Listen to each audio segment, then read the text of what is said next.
Good evening, everyone, and welcome to Blood and Iron, Dead Man's Hand.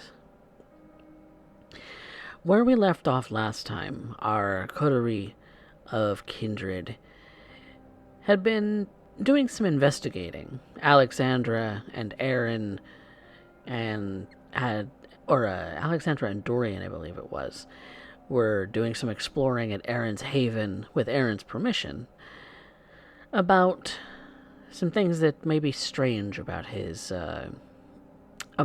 place of sleep, insisting that she get to the bottom of this. Alex has both tucked herself away in Aaron's haven for the moment, with books and implements and other sundry things at hand, swearing that she will crack it open, hopefully not at the detriment of her own existence. Missing an arm already, she's determined to get this right. Meanwhile, to stay out of Alexander's hair, the boys are off to do other things. Dorian and Shriek have gathered together themselves, as it seems that Aaron has something of a personal importance to attend to tonight. But that leaves them two to go about the rest of the night in what way they see fit.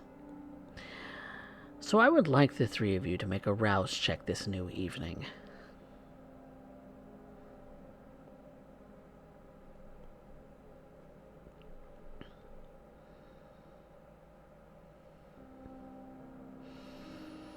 Ooh, Dorian, you're a little hungrier.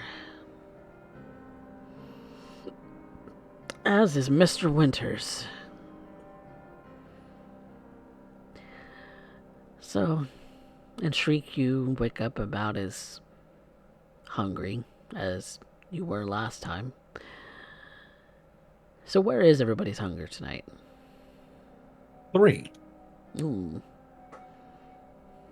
Dos. Okay. 2. All right. Could eat, but still manageable. So, with that being said, is that the first thing you're getting up to tonight, to feed on something, or are you getting straight to business? Oh, going feed, darling. I mean, can't operate on an empty stomach. No. Nor do I want to deal with the consequences thereof. No, because sometimes the hunger takes over and acts out. You're not you when you're hungry. I imagine at this point I'm looking in the phone book to see how the Snickers residence is doing. In that case, I would like you to make a hunting roll, my good dear Shriek. Sneaking into houses, finding the opportune moment, slipping fangs into a neck. Let's see how successful you are, my good friend. I will have to end up doing a willpower, and that is going to be a... Do you... Oh, I was going to offer succeed at a cost, but you spent the willpower already. I am in no condition to end up doing so. Still beat up, but with 2 aggravated damage. But I'm going to be taking 2. Okay. In my usual feeding, grabbing business cards or information as I go, continuing to see, starting to figure out who might be useful to my networks, so to speak. Mm-hmm. Growing the ever so full Rolodex in your head about who's who and what's what. Maybe an actual physical Rolodex of some of these business cards, some of them being credit cards with people's names on them. Not that you'd actually spend any money from them, because that would lead to you getting caught spending somebody else's money. If I'm going to do that, I'm going to be a little bit sneakier about it than that. Yes. No, the car just goes missing. Easily reportable, easily replaceable. But their name is what's important. So, you slip into this house, sneakily finding the opportune moment to slide your fangs into a wonderful neck and find what you need there. Let's roll a couple of dice. See what kind of resonance you come up with, if any.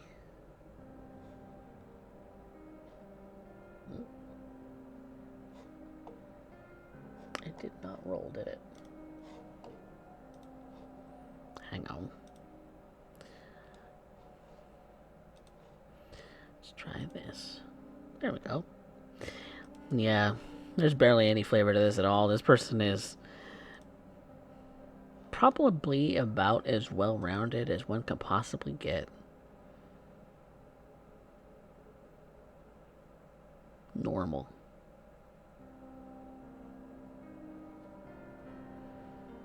If you were saying something, you were muted.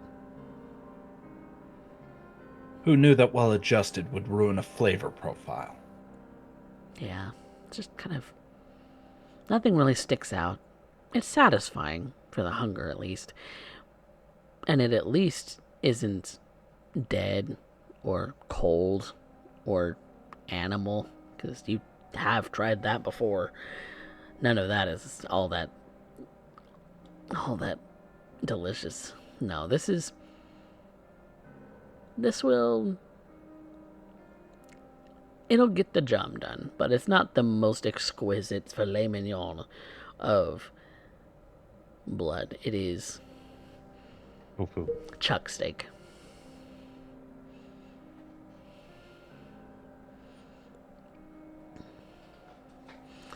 But you walk away with a little bit of information, a little bit of something valuable, pocket, whatever it is that you find to be of any kind of relevance from this person, and go to the meeting point that you were going to meet Dorian. Dorian, are you doing the same tonight? Are you hunting? No, but I do have a quick errand to run now that I think about it. I'm in possession of a Rolex. Yes, you I'm are. a certain lawyer of, I believe it was real estate, was it? Or business, some type? I don't recall 100%, but it was a gift from Shriek, if I remember right. Yes. And, I think I'm going to go meet this person. And you said they were a lawyer? Yeah, that's what, we established. Okay.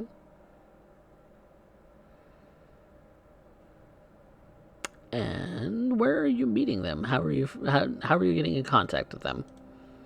I'm just going to show up at their office. Oh. All right. Show up at their office. Well, we can do that here really quickly. I forget their name, but... Oh, I have an idea. I know how to make this interesting.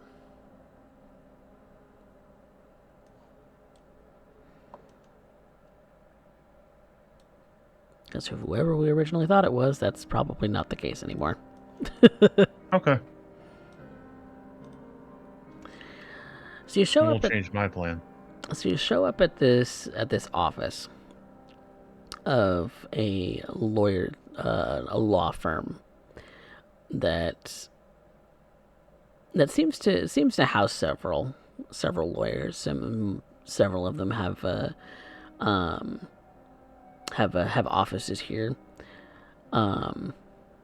It does seem like you are catching just in time as one of them is closing and locking up the door.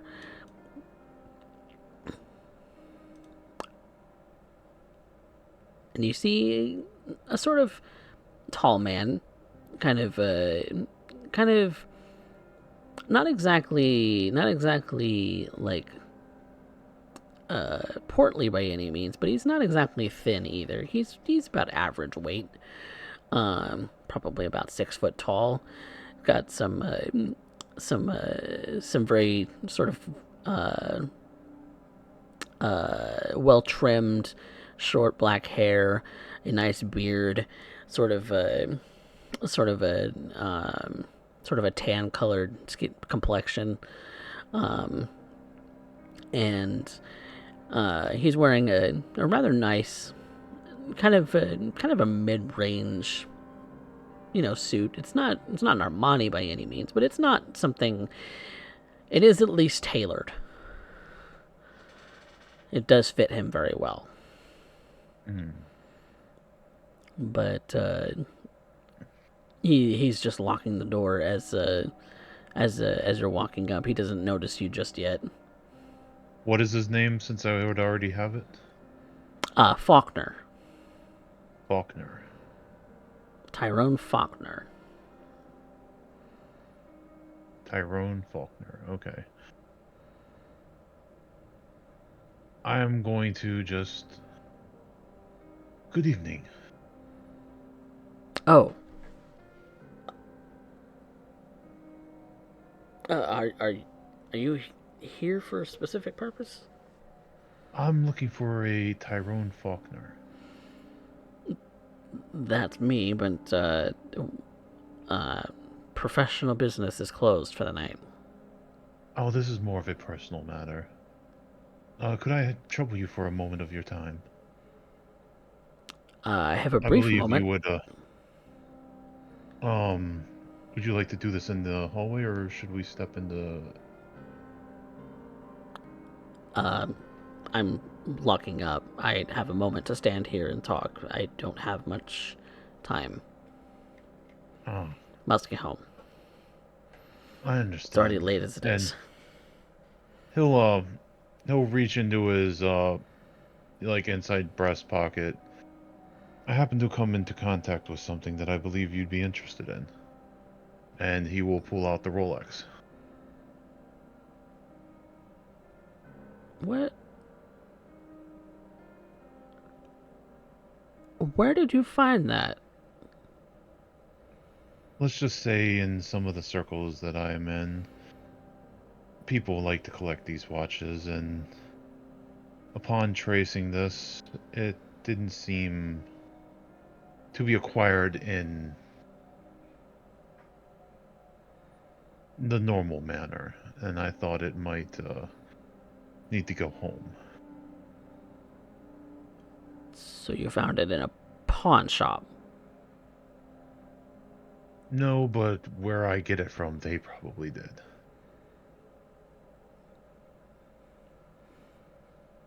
Okay. Uh, Minting words, but okay. Yes. So you just decided to bring it to my office because it's the first thing you found in the phone book? Well, no, these kind of things are registered, and a little bit of investigating led me here. Well, I appreciate you finding it. He holds out his hand for it. I'll hand it over. I figured it would be a good introduction. A man like me is always in need of good legal counsel. Oh, so that's what this is about, right? Okay, this is a business.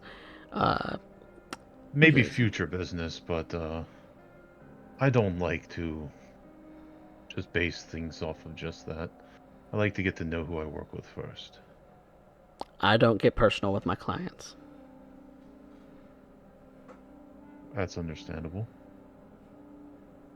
So if you want to talk business, we can talk business tomorrow morning when the office is open again. Honestly, my days are very booked, so I usually have to meet at night. But, All right.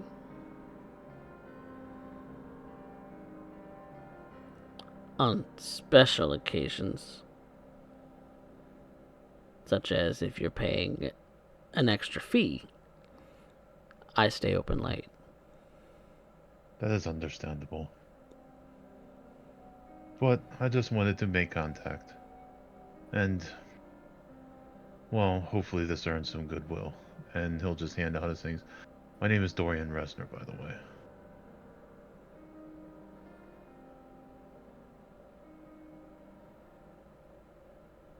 Okay.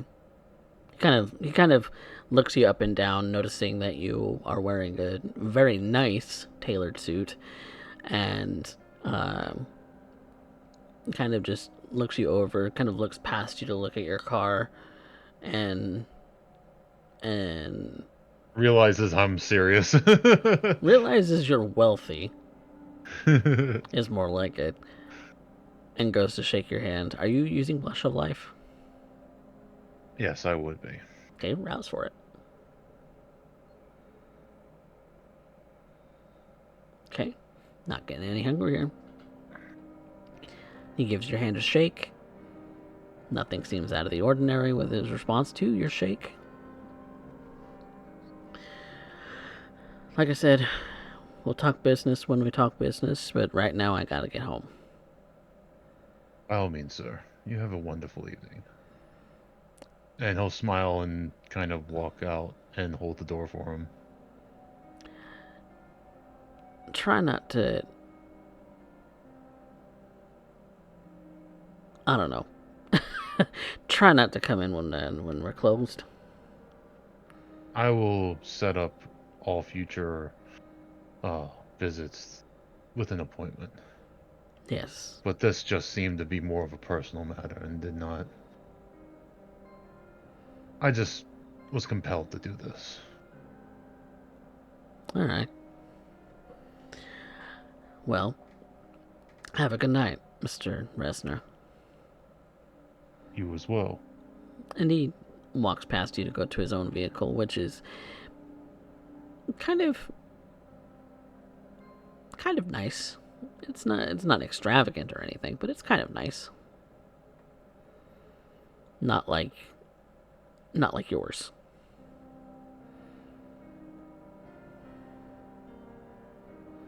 Well, Dorian would go ahead and get in and go meet with Shriek. Okay. Meeting up with Shriek it is. And so you meet Shriek in a place kind of on the streets. Kind of close to where he has stated that a couple of kindred that he knows might be residing close by that he would really like to talk to tonight. Now, ST, Mm-hmm. I would like to use my contacts just to get a summation as to anything relevant I can end up finding on Keller. Okay. It's not. I don't have a deep pool, but I have a very wide pool of contacts. Now, not all of them I expect are going to end up giving me much of anything, but who knows? Something might come up. So I'm using all 4 of my contacts. I have 2 1.com attacks in the dispossessed and banks, and I have 2 dot contacts in news and law. Okay. So I want to end up using those the contacts to end up gaining as much preliminary information that I may not be privy to, either involving his mask or any other dealings that may be required.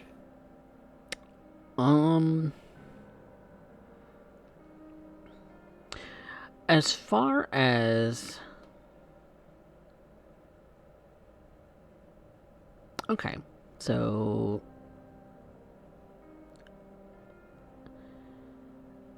So getting in contact with all of them will take up a lot of time. Okay. All right. So if you So want to spend a lot of time doing that, we'll pass on that because I don't want to end up keeping Mr. Dresner waiting. okay. So with your one dot contacts, you are able to contact one of them immediately. Which would you like? If I gotta end up doing that and I can only contact one of them immediately, then Mm-hmm. it's gonna be by bank. Banks. Okay. So what you know about Keller is he is tied into the hospital, and so you start to research the hospital about um, what kind of institutions, as far as banks, might be tied together with that hospital. Um, so it's not like that's public record or anything, but you you get in contact with a couple of people that you know in the banking scene to try and see if you can weasel some information out of them. Um, so they're not able to give you a whole lot in the way of that, but one of them, uh, one of the people that you find yourself in contact with, does work at a local bank, and they have mentioned they do a lot of transactions with the hospital. With Dr. Keller directly, they have seen his name uh, on some transactions going in and out of the bank. Um, what those payments are for, they would this person would want a bit of a windfall just in case they get caught, because that is a breach of personal information, and Oh, that would lose of them their course. job. Blah blah blah blah. And then I will use my resources such as they are. Gonna make me broke, but I got a sugar daddy.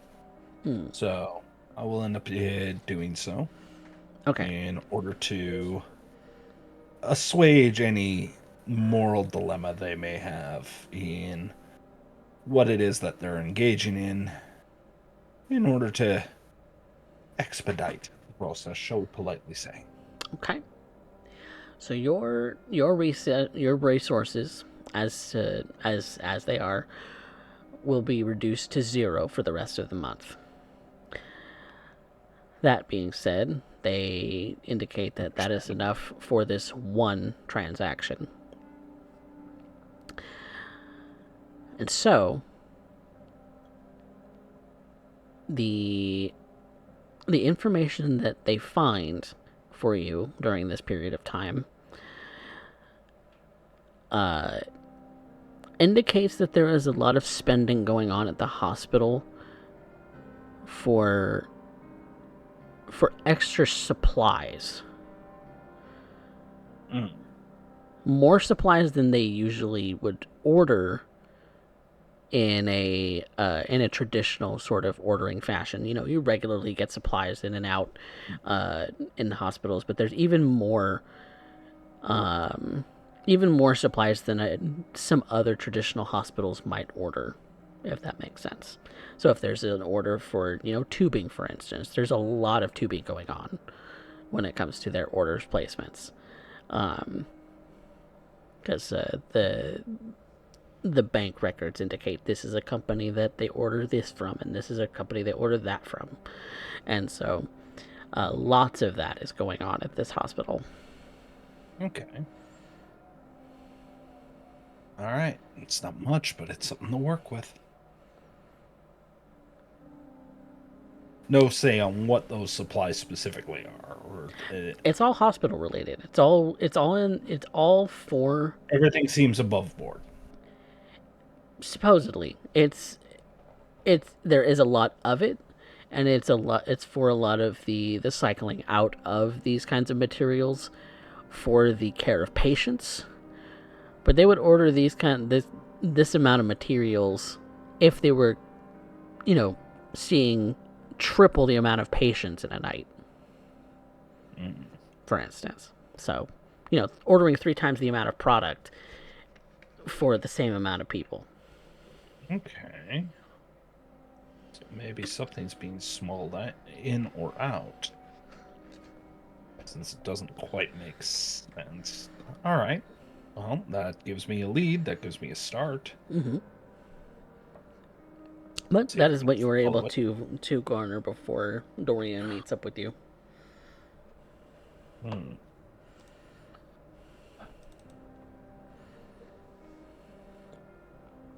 Hmm. Wow. Isn't that just lovely? I'll wait for Dorian.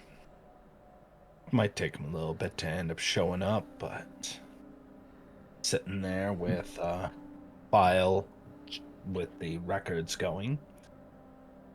Still a lot to investigate, but I wait for him.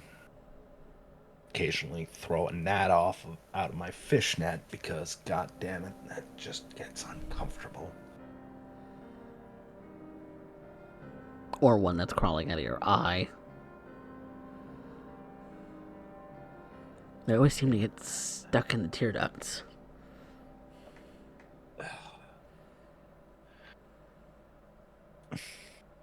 I flick it away as I end up waiting for Dorian to show up. Dorian, you find that Shriek is indeed in the spot that he indicated he would be waiting for you. I would pull up and park, lock the doors, and approach. Ah, Shriek, it is good to see you again. And I'd Well, walk up and shake his hand. mm, I'll take the grip.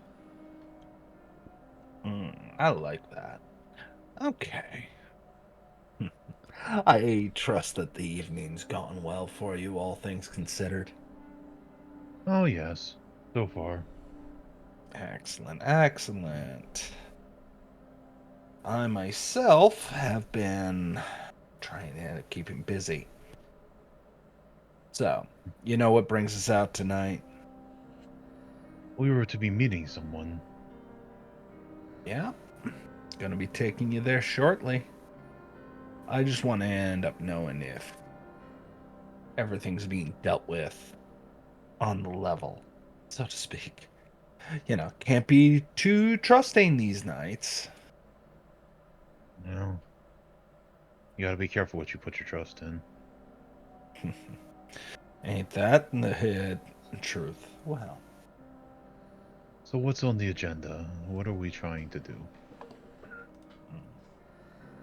oh, just trying to end up figuring out if a particular bit of hoodoo is adding up. I like things making sense. Certain things don't make sense, and when that happens, I start to get an itch where it's really tough to scratch without a little bit of help.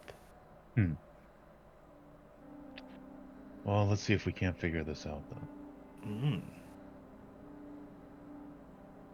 I'm going to be introducing you to Nip, lovely pair, and I don't have to ask you to sign an NDA or something like that, do I? No, Guess. whatever we talk about stays between us. I would rather play ignorant than give up something. uh, don't do that too much. You're going to end up here making people think that, think less of you at that point. Hate to end up doing that. All right. Hmm. The two we're going to go meet is a couple of Toreador. One's kind of fascinating in the fact that they are a full-on cannibal.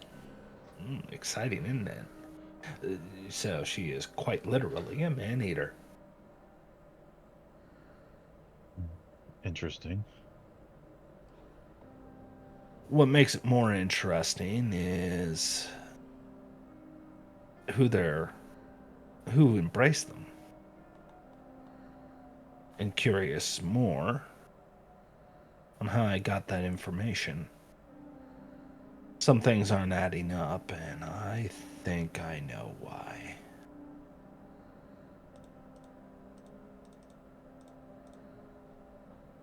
Well, let's see if we can get answers to your questions. I start standing up and walking off. Time to go and meet the girls.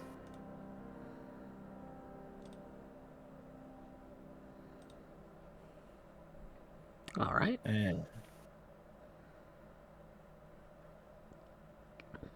So you head off to Jordan and Julie's house. absolutely. All right. You make your way to the house, and both of you immediately smell it that there's blood. Oh, goody. Already starting the night off with a great time. I am going to end up knocking on the door.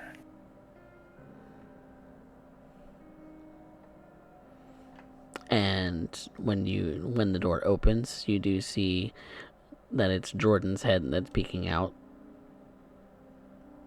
Shriek. Caught you in the middle of dinner. Something like that. Would you mind laying us in? Jordan, it's cold out here and the wolves are after me. Who's your friend? That is Mr. Resner. He's gonna be a name you're gonna want to know. I did set to look after you after all. That's right, I saw you at court.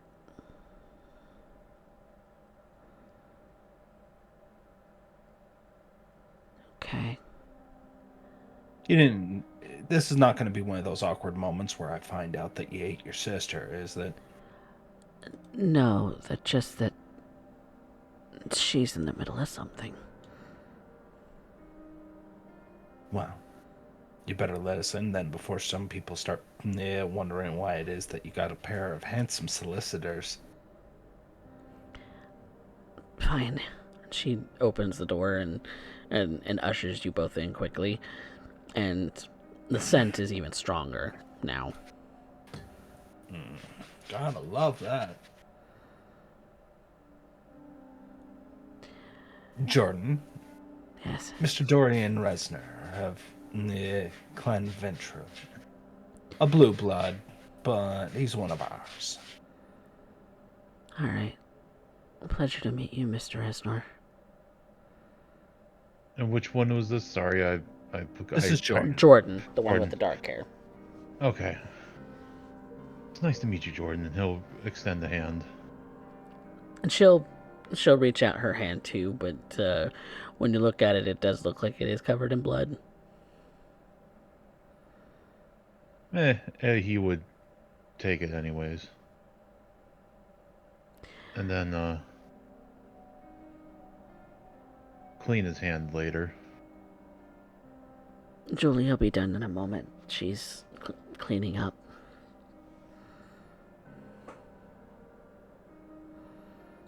Can I interest you in some water? He'll just get a smile on his face. No, my dear, thank you. Okay. I'm gonna go and help Julie for a moment.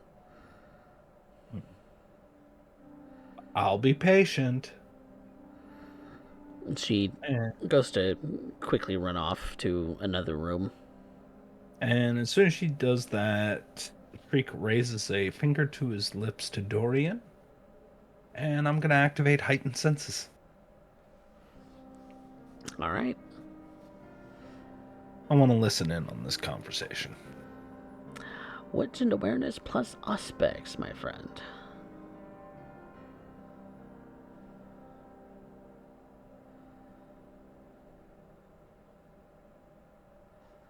Three's not bad. Not Three's bad. not bad. I will take it. Not bad, especially if the both of you being kind of quiet.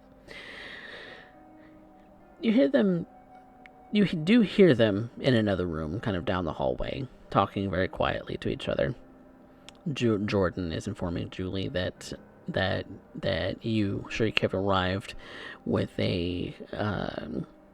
with Dorian Resner, whom they saw at court. Julie, you can hear, is crunching on something. I can take a guess. And Jordan is kind of ushering her to finish up in here very quickly, as you maybe overhear a bit of shuffling.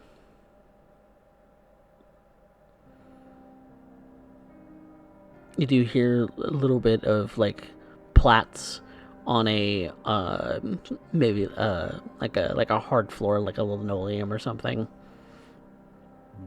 You you just hear a little bit of shuffling before you hear that the water starts to run. You guess that this room is the bathroom. And then the water turns off and the both of them come out. The only difference being is that Jordan has washed her hands and Julie has cleaned. It looks like all but her clothing is kind of freshened up at the moment. And her clothing has bloodstains on the front. Sorry for the inconvenience. I know that it's kind of a personal thing. Julie just kind of shrugs and says, "Whatever." Yes, nobody likes the phone call or the visitor during dinner time.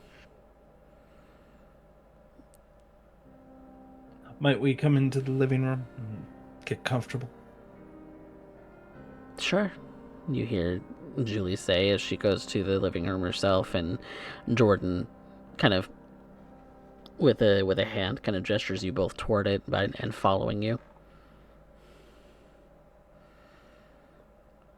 Very prim and polite, just the way I like them.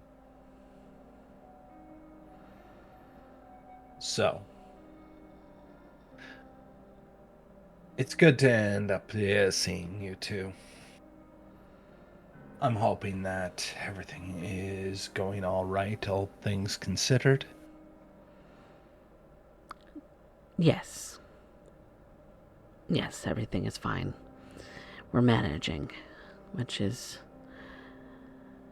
to say that we're managing. You're not leaving bodies, which is the most you can hope for right now.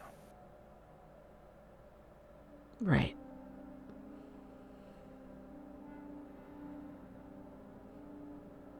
I have a lot of questions I need to end up asking. Figured I'd give you two a break as much as I could, but I have to end up continuing on.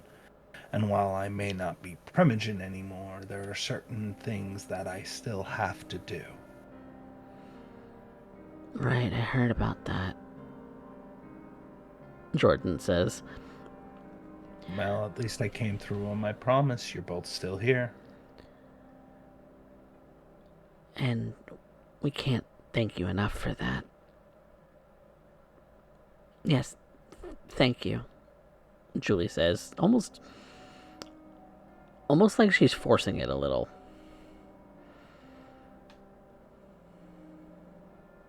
Speak your mind, Julie. Don't need to be keeping secrets from me, otherwise I start digging in the trash. No.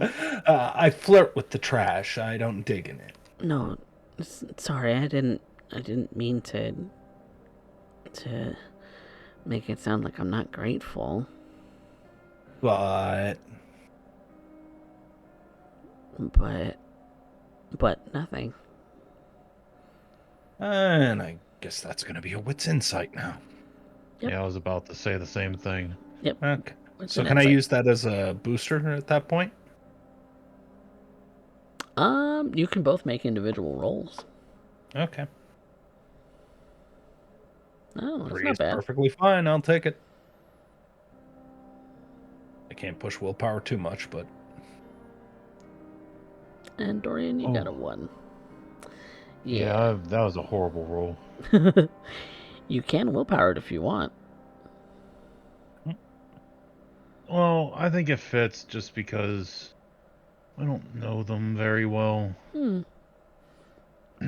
Yeah. I want to save my willpower for the night. Okay. Both of them are kind of remaining on guard, Dorian. You can't really gauge them all that well yourself. When Shriek, when you look at Jordan and you look at Julie, you're starting to see a difference between the two. Slight variation in skin pigmentation. Like Julie's losing her pallor. Dropping humanity like a stone. Possibly. But there's starting to become a clear difference between the two of them in this point. At least in the pallor department. And maybe, maybe, Julie's a little more rigid. I see the problem. It's not an easy one to help.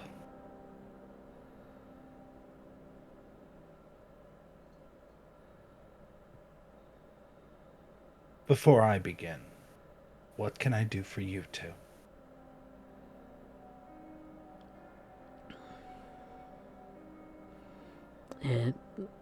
I don't think there's anything that can be helped. Jordan There's says. always something that can be helped, dear Jordan.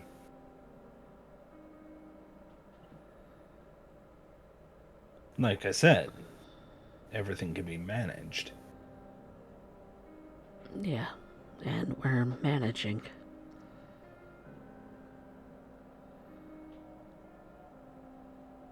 A conversation for another time, then. Mm-hmm. I need to talk about... Oh, go ahead. Oh, I was just going to ask what brings you here anyway. You two spend a lot of time under Keller. Some. A lot is kind of an overstatement, but some time. I have a few questions. Given the fact that he's become Primogen, there's obviously certain concerns. My job is to end up knowing what the blind spots are. Kind of how I found you two, right? And I'd like to stay really good at my job. So, with that in mind, I have a few questions that maybe you two can help answer. If you're ready. Don't want to push you too hard. No, it's fine. We should be okay to answer questions. You know, you've done so much for us already, it only seems fair. Well, I'm not going to get into ode and boons or anything like that if that's what you're worried about right now. I know you've never asked for anything, but now you are, so... True. In our world, you two owe me a very significant boon. I didn't bring it up and didn't cash it in because, bluntly, I'm not a fan of lording it over. But when the time comes, I'm gonna end up doing what I can to end up making it as practical as it can. That being said, that's not what this is about. This is about the domain. This is about Keller. So I want you, in painstaking detail, to explain to me what it is you did under his care. What did you observe with him? Did he spend any time with you outside of your little sessions? Did he show anything to you? meet any interesting people. Julie just kind of shakes his head and says, "Nothing of any particular interest that I saw. What about you, Jordan?" And Jordan, she looks like she's thinking about it for a moment, trying to maybe put some pieces together in her head.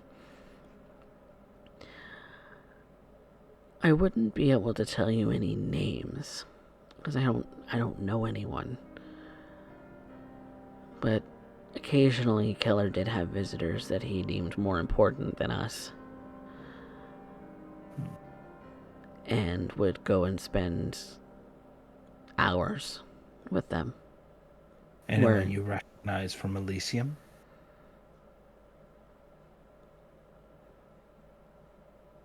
There's just one girl who was always with him. Always seems like his assistant. I think her name's Patra. I think she's his child or something. She was always there, but not her. No, more like... Could you describe them? Let me see.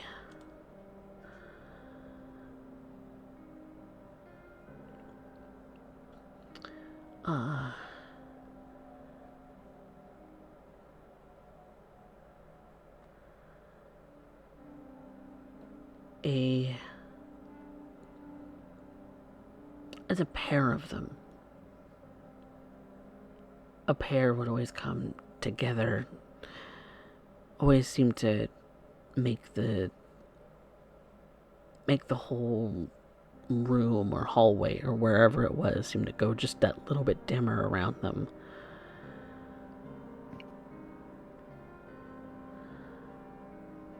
I don't know their names, but I saw them both, I think, at Elysium. A very tall, sort of black-haired woman, and a man with a big poofy hair and a big beard. Both wearing black. Quite the fashion statement in our line, isn't it? I mean, Would I be able to figure out who they are? That would be an intelligence and politics. It might be well, you probably saw them at Elysium yourself too, so it'd just be about remembering who she's referring to.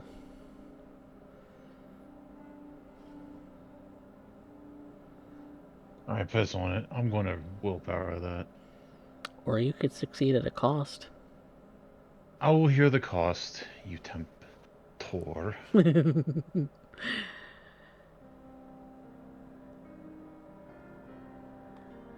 The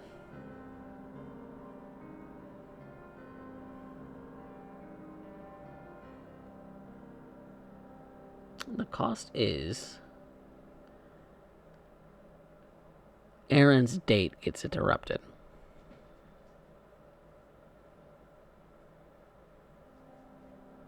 Nah, I'm not going to. I'll willpower. I'm not that mean. Okay. Aaron's got so much shit stacked against him already. I'm not. I'm not going to go ahead and place a landmine before he even gets there. Okay, 3 successes. 3. Okay. There are a number of women who have dark hair amongst the court.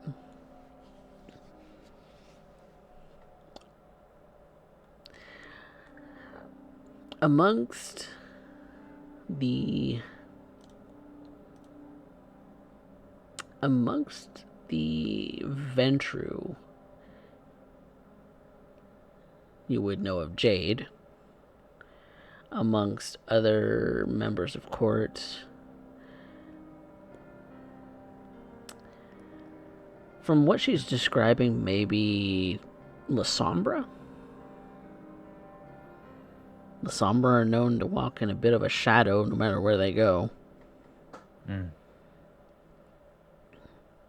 And your friend Aaron is a perfect example of someone who even their curse goes beyond shadow and destroys any light.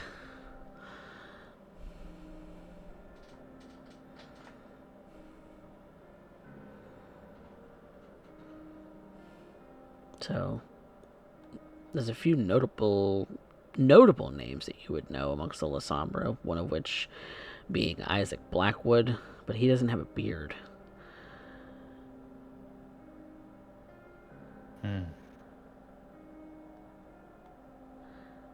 Is she for the man she's talking about? Is she talking about Nicholas Martel, or is she talking about someone else? It's kind of hard to pinpoint exactly who.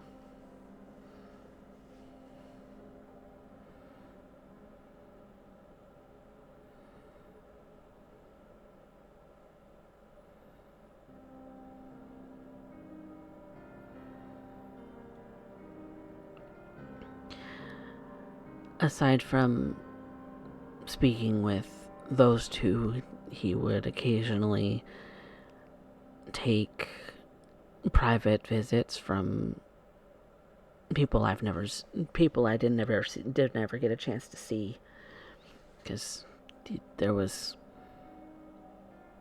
he refused to take us anywhere near that. I try and accurately describe our previous Primogen. Okay. See if they recognize that description at all.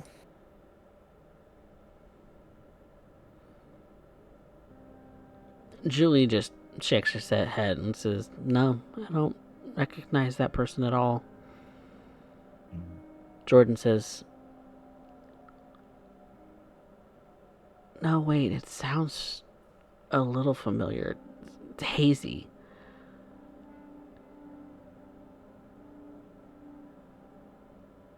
I don't remember the night that we got embraced nearly at all, except that there was a very muffled voice, woman's voice.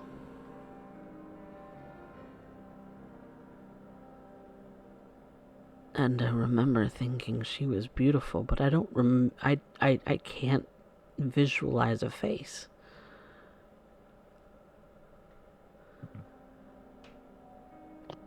Creek takes a note of it, as he didn't mention anything about their embrace. He was simply describing her, but they ended up jumping to it. So that he's not sure what to read into that, but that is an interesting point. That's where. Oh, I thought you had mentioned that was. No. That was me No. jumping to a conclusion. My bad. No, it's okay. No, because that's important. Because yeah, he just describes her at this point, though that does answer a question he was going to bring up a little bit later. So I just wanted to end up feeling it out right now, see if I can see where their head's at, so to speak. we'll roll with it. Whatever. All right.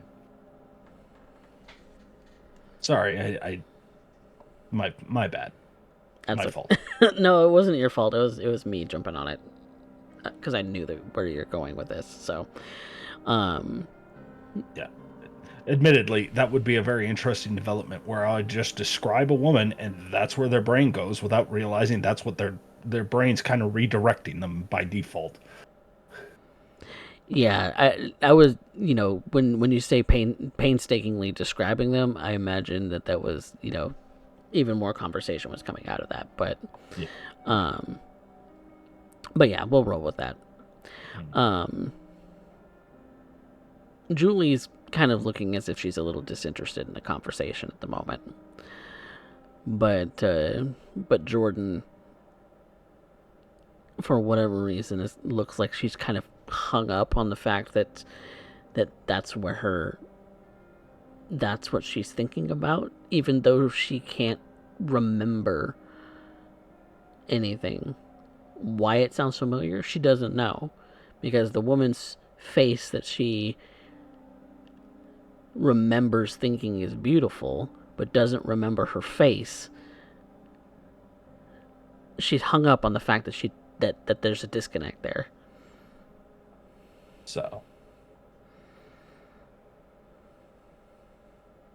here is an interesting idea. You can't remember.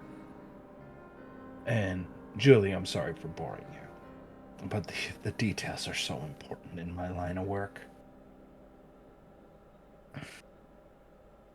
Do you remember where the first place you were when you, well, after you shuffled off the mortal coil?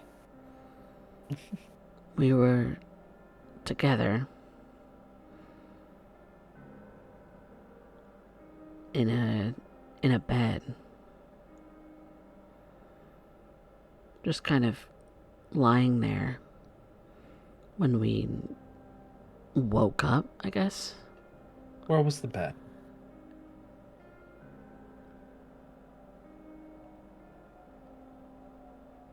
And she'll name a street, which is relatively close to the domain. But not a house that I would recognize off top. A house that's currently not occupied. In fact, it would be the house that you first saw when you first came to the domain. The old residence. The old residence that was trashed. What was its condition when you left? It seemed fine and orderly, clean. Maybe a little bit lived in, but kind of sterile in that way.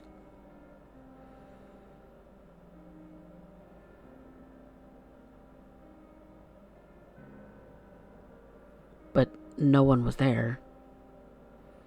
It was just us. So we left.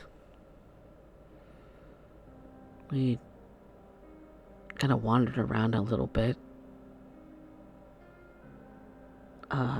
Found this house. So this wasn't your original place of residency?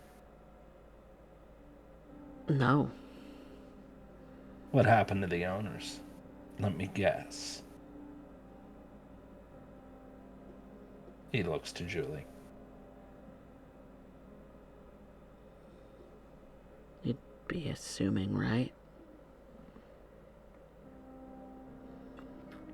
It's quite alright. Quite alright. We needed it more, Julie says.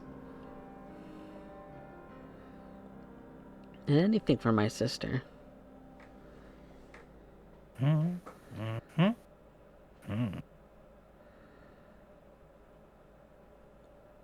After a couple of nights of kind of being a little aimless, no direction, no idea what happened really, we met Petra. You met Petra? I didn't know who she was at first. But she told us that Dr. Keller looks after the newbies. I guess it was clearly written all over our faces. And she took us to him. And occasionally he would ask us questions, much like you're doing right now. Trying to investigate as to, who embraced us, who we are, what clan. And the rest, Yes, I do. It's really only been about a week. That's from the time that we first met Dr. Keller to when we met you.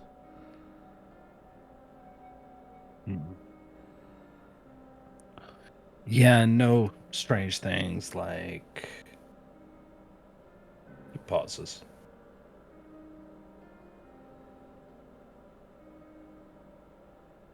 All right. Well, I am thoroughly satisfied. Hold Can't on, say that a lot. Julie Oh, go says. ahead. Julie says, hold on. There was one more thing. Foxtrot. Foxtrot. It's only one word I remember. Out of the things I don't remember.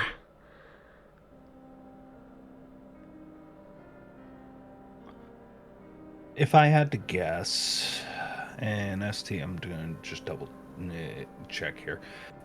Would it be a fair suspicion that they are either both under cloud memory or some kind of dominate in order to specifically keep their memories hazy? It's a safe assumption. If you want to draw a firm conclusion about it, that would be an intelligence occult. Let's see what happens. Ooh, that's nice. Or successes. You're a little on the older side when it comes to the kindred of this domain. You've been around the block a little bit. You have been witness to several kindred and the powers that they hold. You know, there are a number of clans that have memory altering powers at their disposal. Who has them and to what degree, that remains to be seen. But if Not unsafe to end up thinking perhaps Dr. Keller might be one such person. I mean, he's Malkavian, and Malkavians are known to have those kinds of powers, so it's a safe conclusion. It's a broad one. The whole clan could be like that. Same with Ventru, really. Same with Tremere. I'm just trying to think of anybody relevant. As far The as only two that come to mind right now are both Malkavian, Dr. Keller, and Patricia. or Petra, yeah. Petra. Yep. Those two would be relevant because they would have interacted with them. Aside from, meeting Anna. True. So I am... But Foxtrot, that doesn't mean anything to me, does it?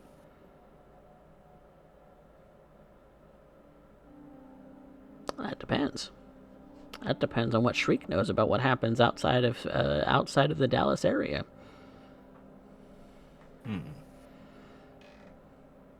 What would you like me to roll to see if he does? That's a very good question. I'm trying to think of the right skill for that.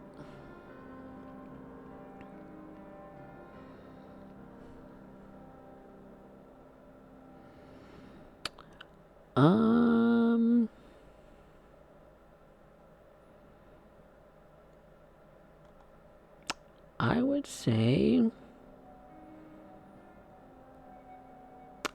because it would be specifically related to things of a vampiric nature. It would fall under an occult role. And intelligence this is going off of what I know. Do I understand that correctly? Yeah, so this is gonna be separate from what you rolled here just now. I'm gonna rouse. Ugh, I'm getting hungry. Yes, you are. Yes, you are indeed.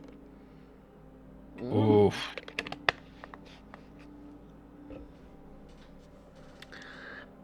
Do you want to keep a messy crit? You know what? I do, because that's going to be 7 successes. Okay.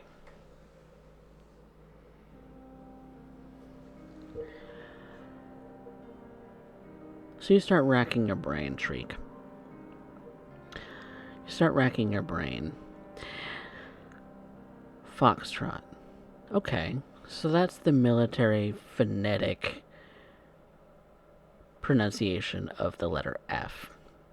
You start to wonder, you start to think about, okay, so if it's the military pronunciation of the letter F, so what would use things like Foxtrot? Well, anything that has to do with something that needed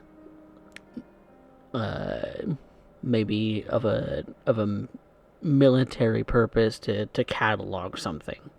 And you catalog things in order, alphabetically in this, I guess, in this case. And you start to piece some things together, and you start thinking, okay, so government, so related to vampires creating other vampires, and somehow your brain gets on this tangent of just webbing a lot of different things together, as you tend to do sometimes, Shriek. And it's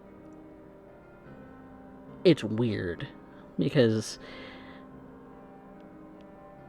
it didn't mean anything to you then. But a Sebastian Moore, former agent of the United States government, came from Detroit to Dallas a few years back in search of vampires, hunters.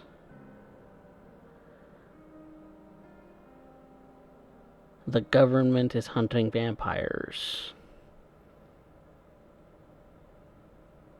The government is making vampires. You start going into this kind of conspiracy theory sort of thoughts process in your head, to the point that you have to know the exact truth. The exact secrets of this thing, this theory that you've come up with in your head. And you have to. It's without a doubt, you need to know everything. And you're going to be at a -2 penalty for anything else that you try to do for the rest of the scene, unless you figure out a secret about this conspiracy of yours. Foxtrot. Where did you hear that? It was... It was what? I was in and out, asleep, not asleep, sort of. I don't know how to explain it. It's like when we go to sleep at night, except I remember hearing something, and that's the only word I remember clearly. That's all you remember. That's it. That's all. During the day? During night? I don't know. It's fuzzy.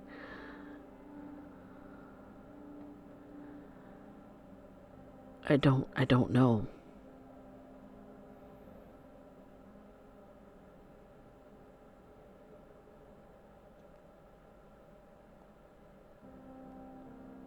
There's and Jordan speaks up, there's no telling how long we were lying there. Or what happened really before that, because there was one moment where we were together, just being ordinary. And the next real memory, a clear memory that we have, is waking up on that bed. And it was just us. Just you two. Yeah.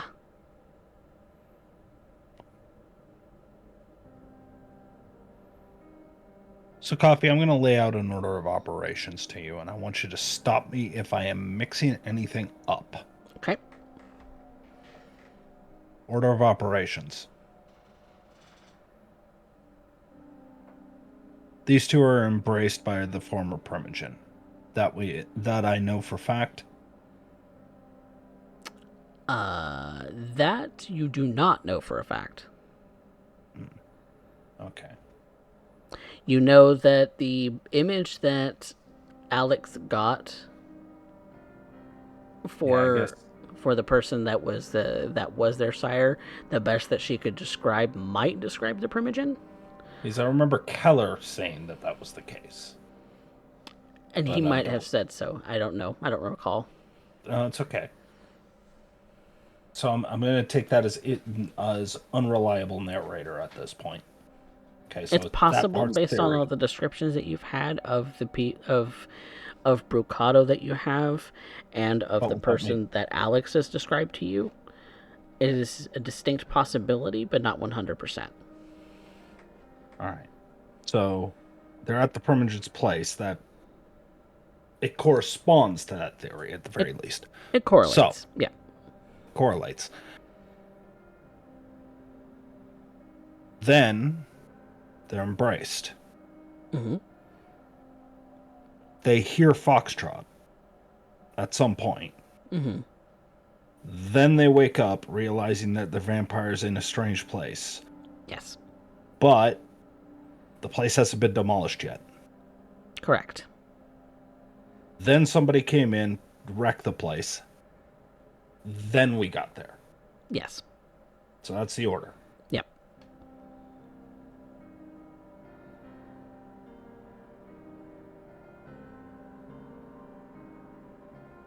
And when Dominate would have had to have happened, would have been about the time where they were called Foxtrot.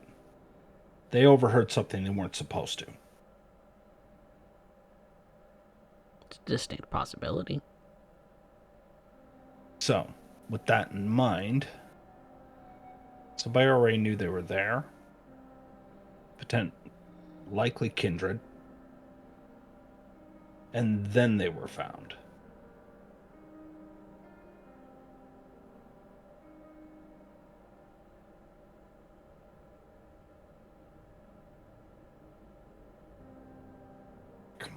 Come on, Derek. You're smarter than this. Come on.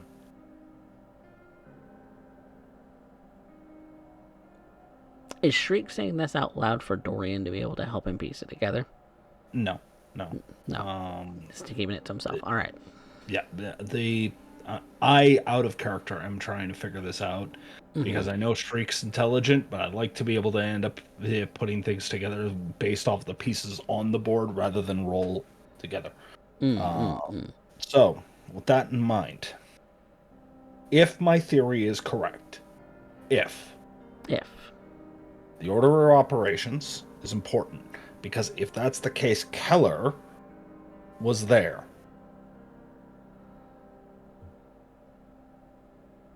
Keller and oh god, what's her name again? God dang it, Petra, his childer. No, not his childer. The original Primogen. I keep forgetting. Brucato. Brucato.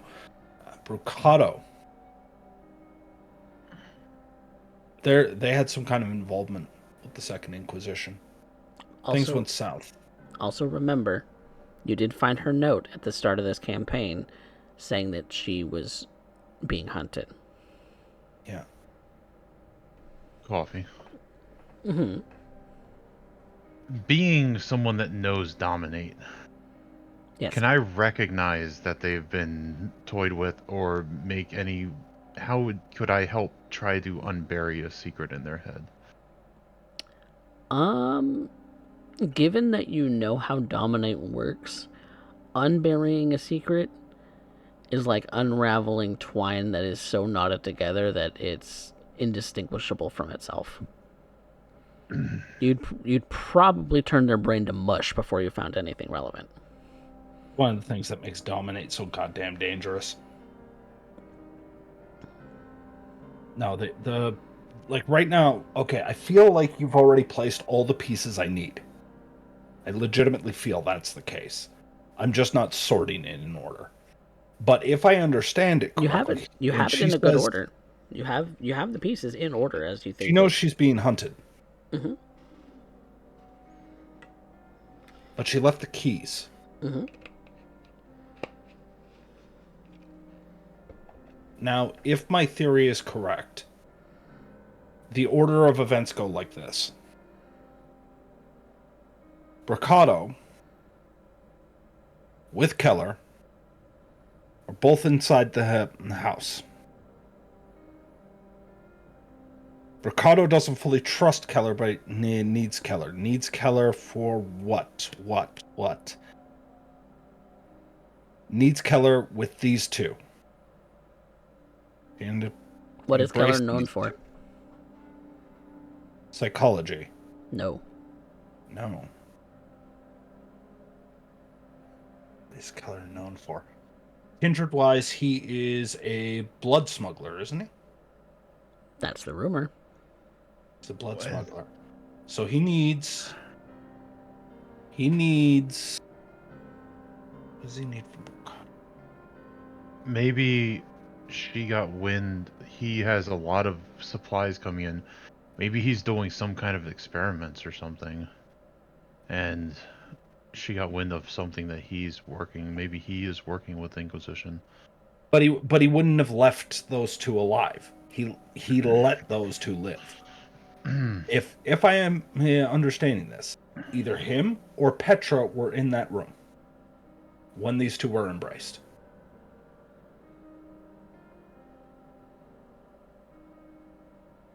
When these two were embraced, the key that we were given, the basically deed to the domain, Mm. was a fallback plan. In case things went south. Things went south. Yep. She said she was being hunted. Did she specify Inquisition? It simply said they are hunting me. They're hunting me. They being multiple. Pretty sure I worded it very similar to that, but yes. Okay. So, if that's the case, she left these two behind. Whoever she's dealing with, it's either Petra or Keller at that moment. They leave. Okay. Now I'm under the impression that it's Keller. The reason I'm under the impression that it's Keller is because Bricado is not there when these two wake up. But the place hasn't been wrecked yet, which means somebody else is following this track. Which I believe might be Second Inquisition. If it's Second Inquisition that's following them, they are Keller's being tracked by the Second Inquisition. Keller's being tracked because that would end up tracking with how the events play out. So the Second Inquisition would be on to his blood smuggling ring. Bricada caught wind of this somehow. She ended up making two new kindred. This is the lifeline. He's holding her. You said now you not me ended up bringing up the idea that they're making kindred, right? Mm-hmm.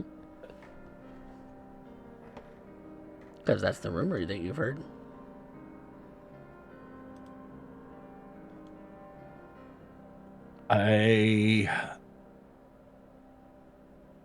I have a thought, but I'm not sure if I have everything to back it up. Because if what you're suggesting is what you're suggesting, the reason for the additional medical equipment from Keller is specifically because Keller is not just involved in the blood trade. Keller is involved in creating kindred specifically for the Second Inquisition. And if that's the case, the reason that he is keeping Bricada alive is because he needs that to end up, or he needs another kindred for the experimentation, for the creation. These two are the fucking these two are basically the prototypes. Projects, if you will.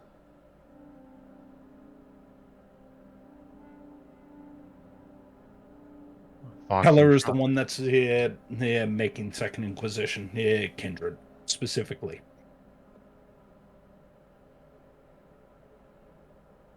So Shrink, Now I have you have this now I conspiracy theory. What do you plan to do about it?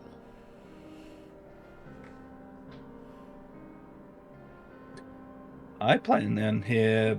I think I gotta go to a hospital.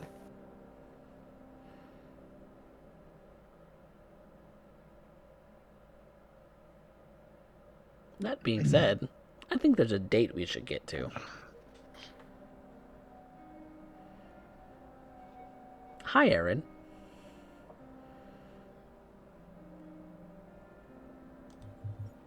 Howdy.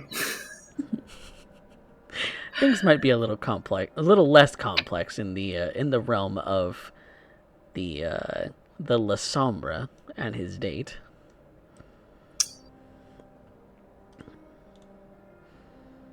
Well, I sure damn hope so. So I don't think I can put those kinds of strings together, but all things considered, I'm feeling mighty fine. Got myself a nice new pair of duds, and Mr. Resner was so kind to provide for me for my services. Got everything all dressed up and fancy. Shame I can't see myself in the mirror. Well, I can see the duds to some extent, but, face pick, it's a little strange there. So I'm just gonna have to go in hoping I look at least somewhat decent. I'm going to see Yue. Meng Yue. She's a one-time love of mine. Happened to meet each other while I was out doing a job with my pa one night. Just happened to stop by a bar. She was quite a bit out of place at the time. Quite a bit out of place. Lovely lady. Beautiful, ball gown, luxurious situation, sipping a whiskey all by her lonesome. And I figured I might as well settle on down next to her, say hi, offer some companionship. We hit it off. She's a, what do you call them? Socialites, some other like that, and oh yeah, I'm me.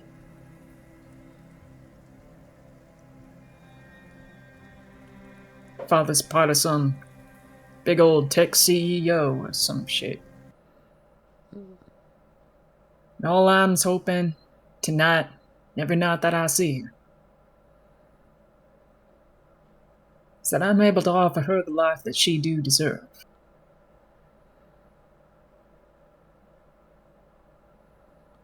It's a want. And of course, I'm no CEO myself, so I feel like I might come up lacking. Still, I offered to take her out to a fine dinner. High society restaurant and all of that. Not something necessarily that a little more on the private end. Got ourselves a nice little booth. So she don't have to worry too much about being spotted by paparazzi or anything like that.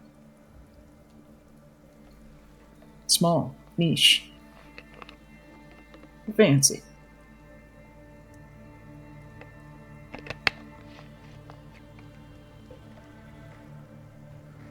I arrived to pick her up, see her there. I never pick her up and take her anywhere from nearby any of her family businesses. I never pick her up anywhere that she might be known, her name recognized, her face seen. At least not with me.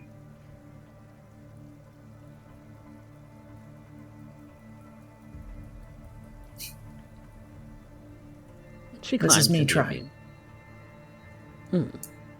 She climbs into your vehicle. Her dress just kind of simple, but still elegant. Seems to fit very close to her form, and her hair's kind of pulled up in this kind of spiral twist in the back, with the fringe just kind of draping across her cheeks. A sort of a gold necklace around her neck with just this small little crystal of a gem, maybe diamond, and earrings to match, and a clutch purse in her hand, and as she puts it on her lap and fastens the seatbelt. I gotta say, you are looking mighty lovely tonight. Like the moon. Prettier than her, I'd say. And Aaron shuts the door for her and climbs into the driver's seat. She just kind of giggles as you're walking towards the driver's seat. Well, I can definitely say the same about you. Where in the world did you get that suit? You like it? Yeah, I got in contact with a couple friends, and well, they're trying to pull some strings for me. Pull some strings on me, if you will. Pull strings on you. Okay.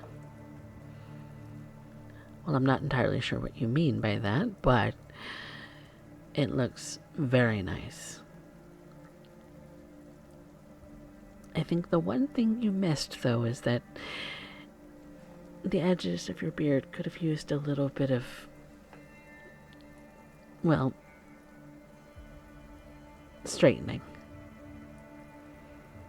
Yeah, I suppose that could have been done, but I mean, you like that kind of gristle, don't you? Yes, I absolutely do. It just seems so different. I love it when it's the leather and the t-shirt and the jeans and the hat and the different things that make you the cowboy that you are. This almost seems a little weird. I'm trying my best to treat you here. You know, you're my lady. The songstress to the night. I just want to do right by you. Aaron, You know that. you don't have to change a thing. In fact, I would prefer if you don't change a thing. You're perfect the way you are. Leather and all.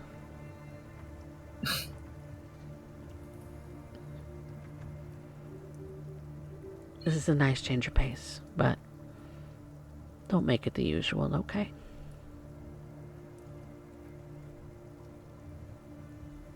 Don't worry. Next time I'll take you out to the shooting range. I would love that. Mom and Dad might not, but I would. We'll just keep it off secret. He winks at her. Always. She winks back. Erin starts the car, takes her to the restaurant in question. It's kind of like this small, very niche dining place, an Italian-styled restaurant, kind of like local. I don't know about how best to explain it, but it's like one of those little like niche hole-in-the-wall restaurants that are like super fancy, and kind of built out of like old historical homes or such. It tends to be pretty common in more suburban areas, so... Okay. So maybe just outside of Dallas proper. Okay. Yep. And brings her there, and outside the building is a whole bunch of string lights and There's sort of this nice white fence all around the property. It has this. You see the restaurant name is placed on just a chalkboard out front, just detailing like a special and all of that. Restaurant's name is Le Non. Le Non. Le Non. Aaron parks the car on the side street and makes sure to open the door for her. Puts his hand out and arm out and allows her to balance herself down onto the road and helps her across the street. She is absolutely soaking up every moment of gentlemanliness that you're expressing. He's trying so hard. And so, like, right before they go in, he's kind of explaining in depth to her all of the details and of the menu and things like that. It's a place he's been to before, once when he was alive, like quite a few years back. And he's like, "You want to get the champagne. The champagne is actually something that they went ahead and brewed themselves. Now they keep it over in the wine cellar there for like some 30 some odd years. It's phenomenal. Decent carbonation, not too sweet, not too harsh. On the vice versa, if you're more into the hops." I thought champagne only came from Champagne. He just blinks at her. Brewing it from elsewhere means it's not actually champagne. He just blinks at her. And it's like, it's clear to her, like, he has no fucking clue what he's talking about in that case. She just kind of giggles. Oh, must be me then. I'll have to talk to them about it. Don't. It'll ruin the fun.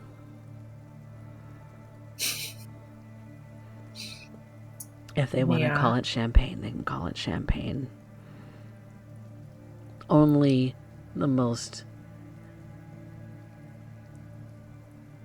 educated of palates would be able to tell.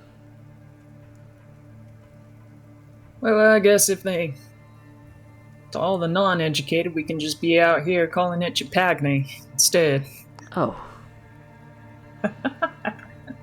Oh.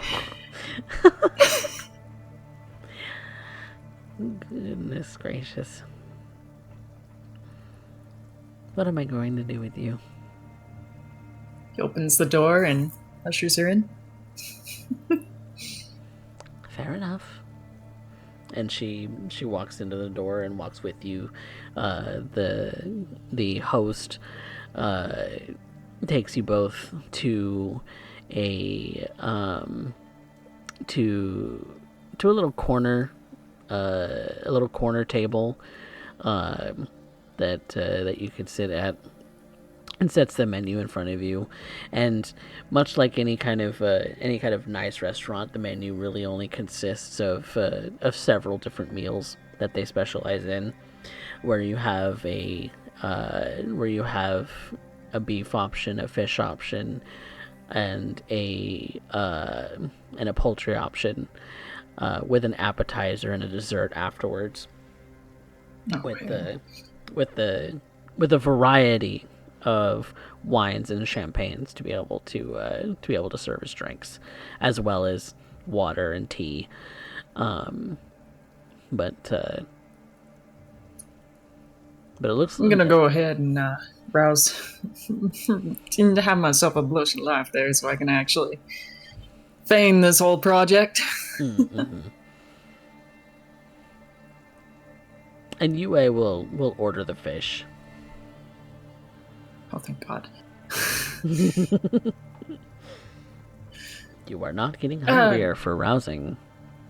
Aaron's looking through the menu, and he's hopelessly lost. He cannot even pronounce the vast majority of these names.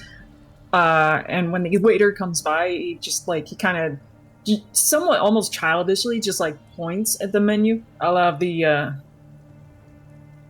filet mignon. Filet mignon, says the waiter. Absolutely, sir. yeah. How would you like it? Oh, let's get it blue. Blue it is. And Yue orders the fish and salad, and there's only the one appetizer and the one dessert, so that's really all you're getting. But the first thing to come out is the appetizer, which takes about 45 minutes actually to prepare from the time that you sit down. So you have plenty of time to sip on wine and converse. So what things do you want to talk about with Yue? So, how's it going? How you been? Bit of an on to start to the question, but I mean, I haven't spoken to you in what, 2 weeks? 3 weeks? You have my phone number. No. You can What's the point of phones when I can just come see your pretty face? I mean, true, but you seem to be the one hung up on the fact that my parents don't like you. Well, it's not exactly like I can refute them too much. But you're a grown adult. I'm a grown adult. I am. I make my own decisions. Yes, I respect my father. He has done well for himself. I admire him. And while I don't have any brothers, he's sort of shouldered that burden to me. That he will retire one day and I will take over.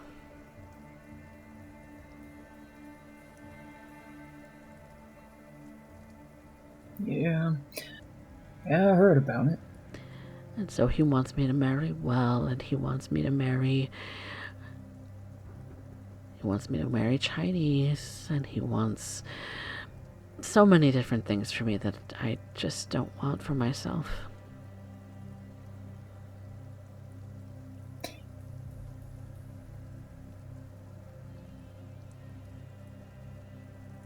Is it getting rough on you? Past couple weeks? No. No, he's wondering when I will marry. As is anyone's pushy parents when it comes to their daughters wanting to marry. Or they want their daughters to marry anyway.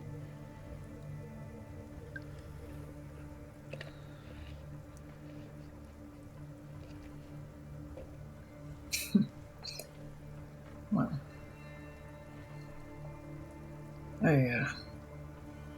If I wanted to marry rich, I would have done so a long time ago. It's true. So we know what your father wants, though. What do you want?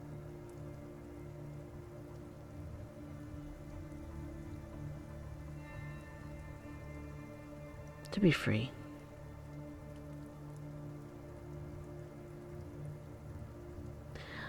I want to just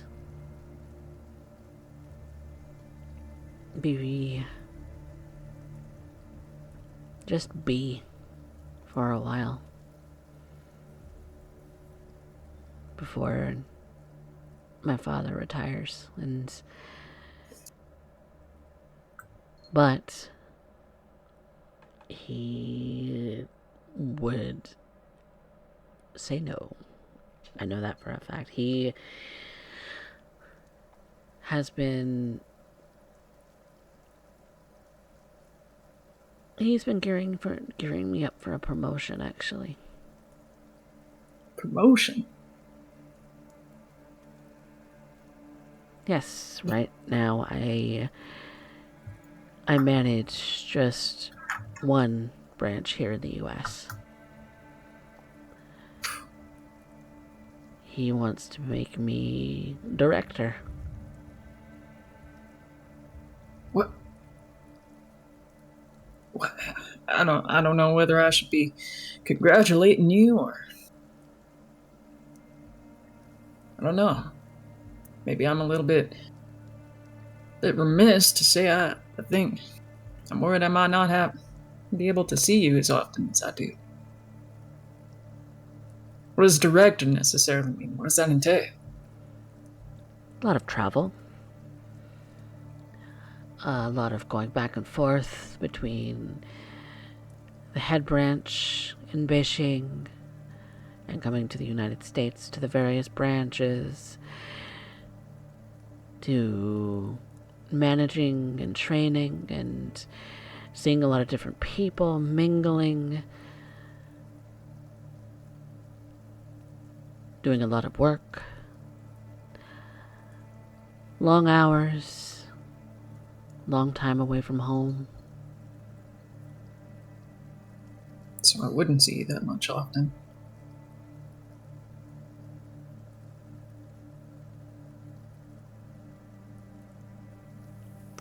It would be very hard to maintain a relationship with someone who isn't part of the company.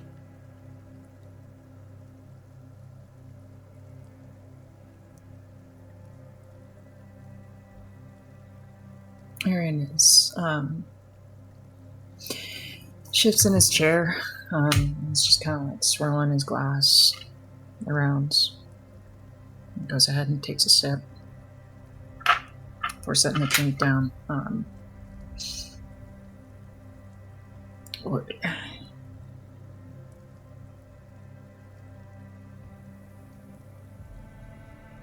Is this something you want? Is that how you want to go about it?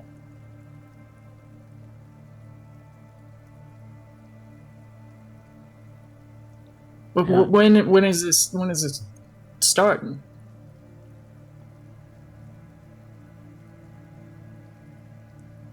It already has. Oh, He's been training, well, the whole company. Not my father directly, but the company has been, of course, giving me more responsibility, seeing how I do, and training, and seeing if I have what it takes to be the heir of the company.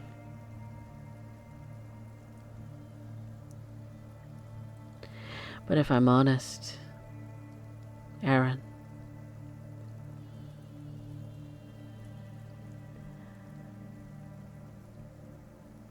I don't want to do it without you.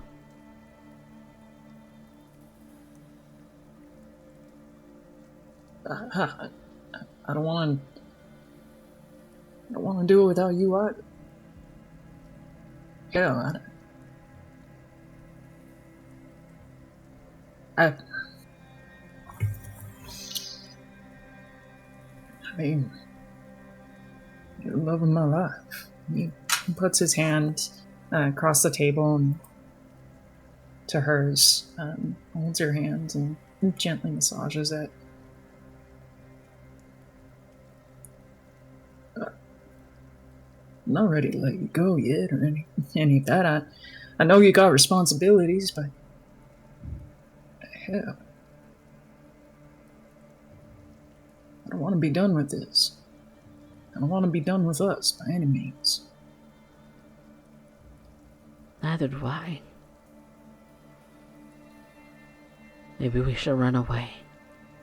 She gets this very sort of childlike grin on her face. We'll run away from home. Run to Vegas.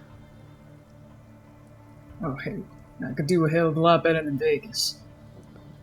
Look, I got family all over. I got family all the way out in Canada. If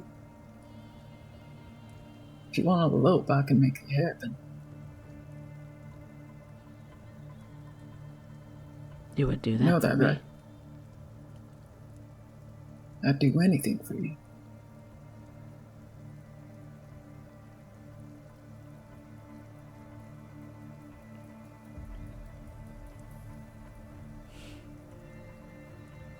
You've always been one for adventure. Didn't you used to say that you and your family, your dad, I believe it was, would go on adventures all the time? All over across the states. Even a little bit outside of it. Mexico, Canada. So Once you're took a trip used out. to the idea of traveling everywhere. It's ideal for a husband.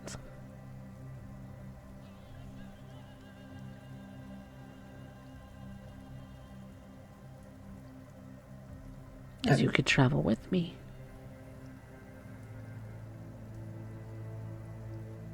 I think your dad would harbor an uneducated son like me.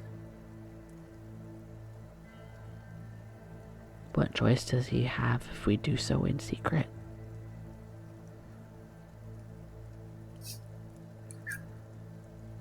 I love you. I mean, He would disown me. Oh.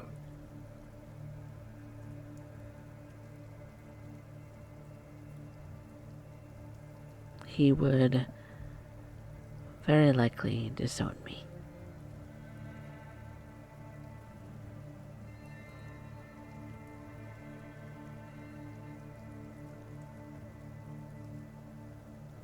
And that's nothing against you.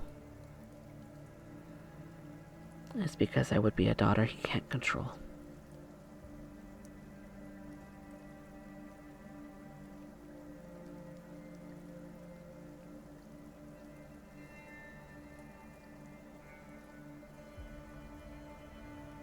And So what do I do, Aaron?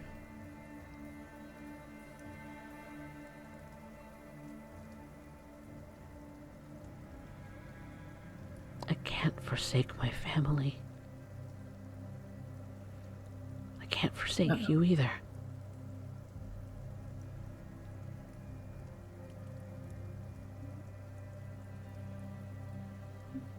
I know, my love.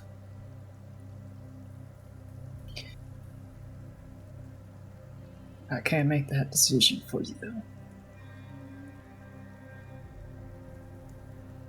But I can't make that decision alone.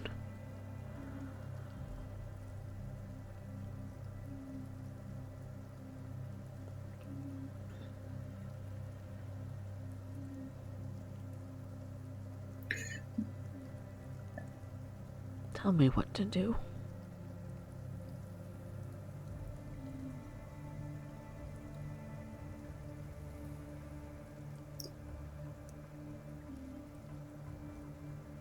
Let me meet your old man. It's a far shot, it's a far cry.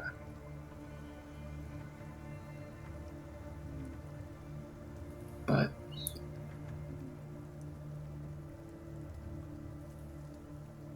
if it means anything, earning his respect and earning your hands,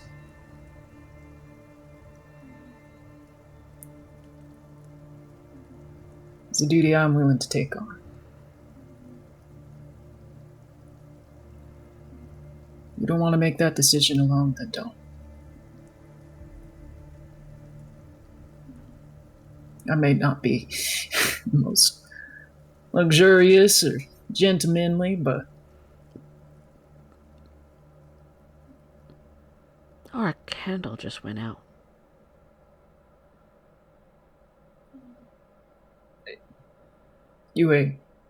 he draws her attention back up by putting his hand underneath her chin.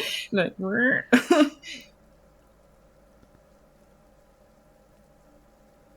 I know you don't want me to change, but I want to meet you where you're at. Sometimes that kind of change is necessary.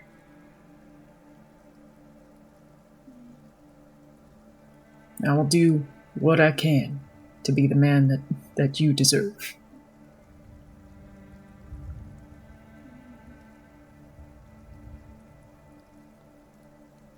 And what you see on her face is a smile, but also a tear going down her cheek. And I think that is a good point for us to take a very quick break. Be right Making back. us feel shit. Be right back, everybody.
Welcome back, everyone, to Blood and Iron, Dead Man's Hand.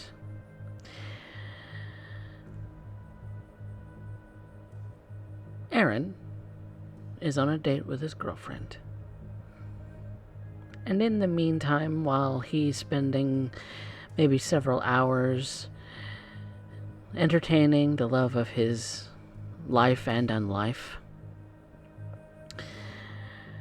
Shriek and Dorian have been conversing with Julie and Jordan, the Toreador twins, that they have had the pleasure of knowing for this past while. And so, after some conversation with the two of them, Dorian and Shriek have exited the house and are now standing together. Shriek looking... Well, Shriek, what are you looking like right now?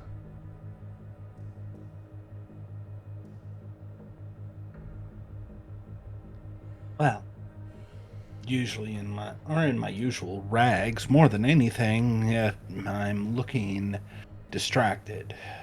Mind is currently preoccupied with thoughts that started off in the household. Trying to end up figuring out if I can end up, well, making any of this work. My biggest concern at this exact time was to try and end up figuring out Keller's involvement. I have a theory, but it needs to be confirmed. More than anything, I think it's about time to end up figuring out where all that extra hardware is going that Keller's picking up through the hospital.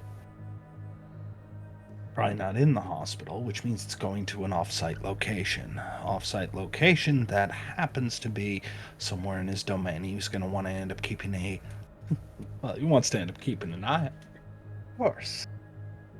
And if he's trying to do that, then my mind just keeps wandering around in circles at that point, trying to figure out exactly what it is he could be up to.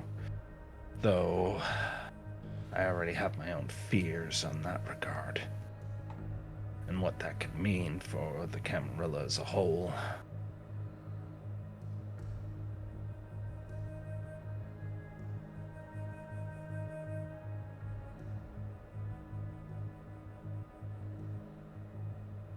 Dorian, you see that Shriek is rather distracted, just kind of staring off into space as you're walking out of the house. Seems to maybe be lost in thought. Is he standing there, or is he still moving towards his car? He's still moving towards his car. He's just trying to figure and figure something out. It's clear that something in that conversation didn't quite sit right with them. I'll give him a moment, but I'll lean against his car and wait. If he goes to get in, I'll break his concentration. And he does. He does try and go in. So, did you figure out anything, Shriek?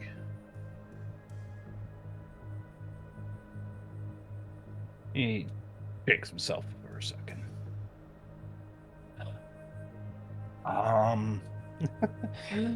Yeah, well, darling, I have to end up asking myself, what's Keller up to? If I had to guess, Keller's the reason, or part of the reason, that they don't remember anything. I was picking up on that. Wish there was a way They... that I could unscramble that omelet. Yeah, well, wouldn't that make life easier? But gotta do it the old-fashioned way, I guess. I also know Foxtrot.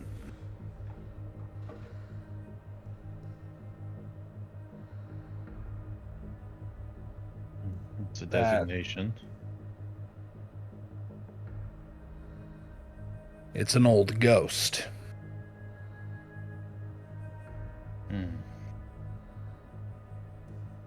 But since it's an old ghost, means that there's a lot of things to be brought with, or here to be tagged along. Find the equipment, find where it's going. You find that, you end up finding out what Keller's really up to. Find out that, and well, this whole thing goes wide open. We figure out who Keller is really playing for. We could go after the shipping aspect. Maybe get manifests. Put a stake out on the... try to follow where some of the trucks are going from there. It's going to the hospital. I meant they have to be transporting it away from the hospital at some point. Yeah, but Keller's not going to end up making sure that that's on a manifest. Not for anything he's trying to keep hidden. The hospital is his front, right? Everything he does, the hospital is the front. And that works. It works for us. The question... What's he hiding? There's always a trail that's left someone. You can't always clean up everything. That's what I was thinking. I was thinking that there's... Goes to the hospital. Where does it go from there? So That's I why thought I would take trying to... Oh, sorry. Of course, my liege. A brilliant idea. Oh, great minds think alike. Just don't forget fools seldom differ. So how can I help?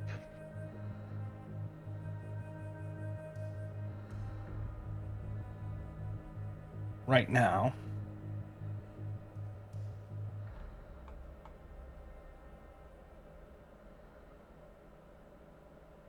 well, I don't know on how discreet you can be. I mean, Keller ends up owning the entire hospital. Likely just crawling with his own servants. Possible ghouls, maybe Kine operating for him. Anna. It's got Anna.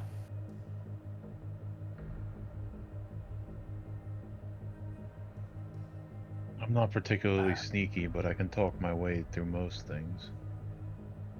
Yeah, but we can't let him know that that's what we're doing. After all, he is a primogen. I wouldn't suggest that I go to the hospital but there's support companies.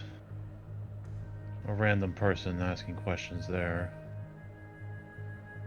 A little bit easier to hide, a little bit harder to hear about. They have to be transporting somehow.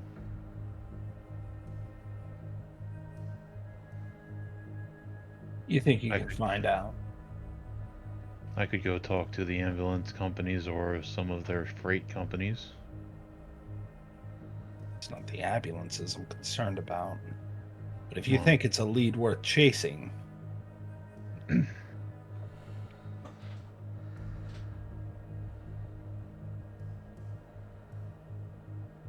I think I could. I can definitely try. well then, my good little blue blood, I insist you do. Just don't get caught. He catches wind of this, we're all sunk. Hmm. He's got the Primogen title, and thus he ends up having the court on his side by default. They don't like the idea of the cage being rattled, so we can't rattle the cage. But... And if he catches wind of this, he might bury the whole lead, and, well, by the time we even get the opportunity to go after it again, we'll already have met the true death. That's the truth of it. So here's the question I gotta ask, little blue blood. What do you have against him?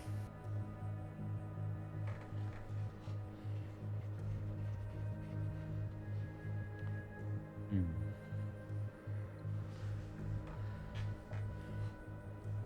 You seem awfully willing to go along with this, given the implications of what we might be going up against. Gotta be something in it for you.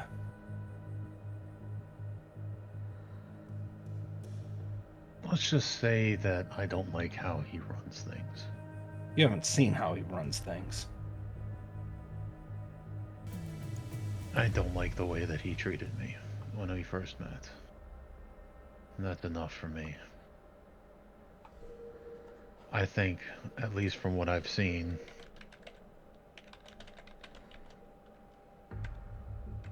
definitely there's mismanagement of resources. Things could be a lot smoother. He's not interested in developing anything. What he has is stagnancy. That's unacceptable in me.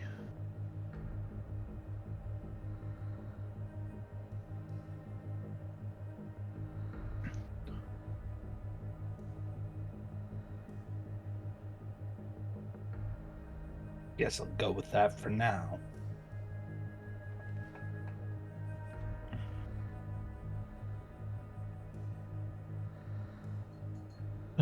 And there is thus the simple fact that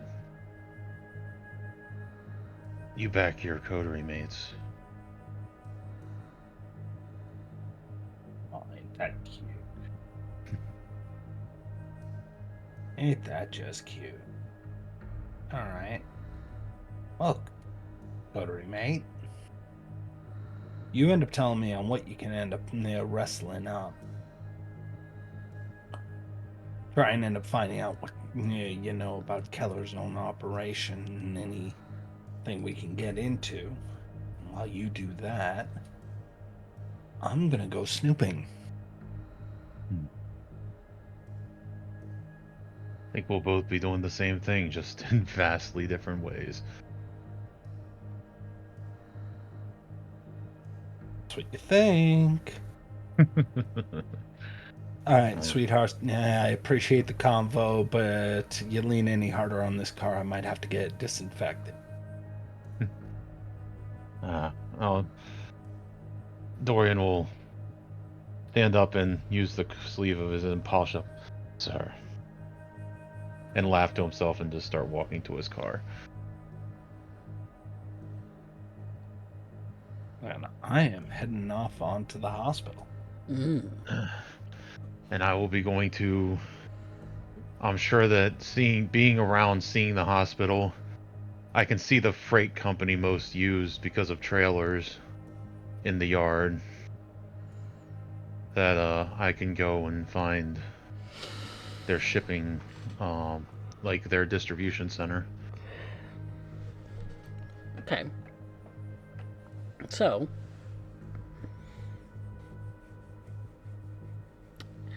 one snag that you might run into, Dorian, is that the hospital receives its shipments in during the day. Okay. So, you know what? You can determine the company, but as far as any trucks to follow, because I know that was something that you were Oh looking no, I'm into, going to their office. or their actual office. Yeah. It is 3 o'clock in the morning. Well, there's definitely could be night people. It's like most shipping places, they especially they run round the clock because they get shipments in all the time. Fair enough. Fair enough.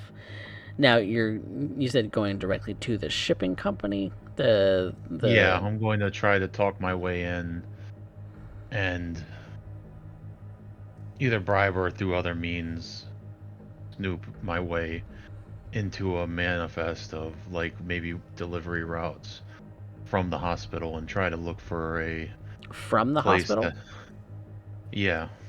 So from the hospital to another destination. Yes, that's what Shriek was looking for. Okay.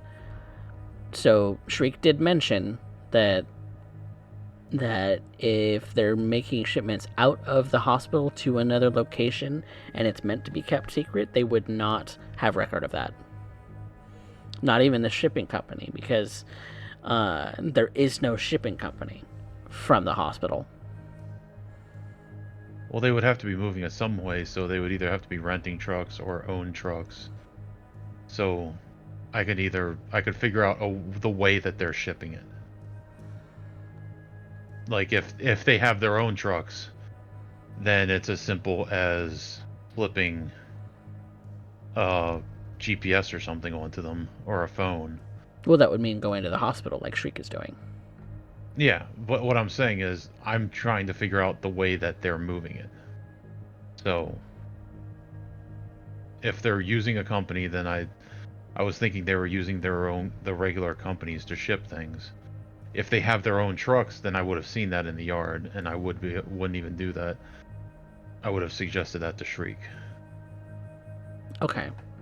I feel like there's a communications glitch going on here. A little bit. So That's all right. So let me see if I can clear this up.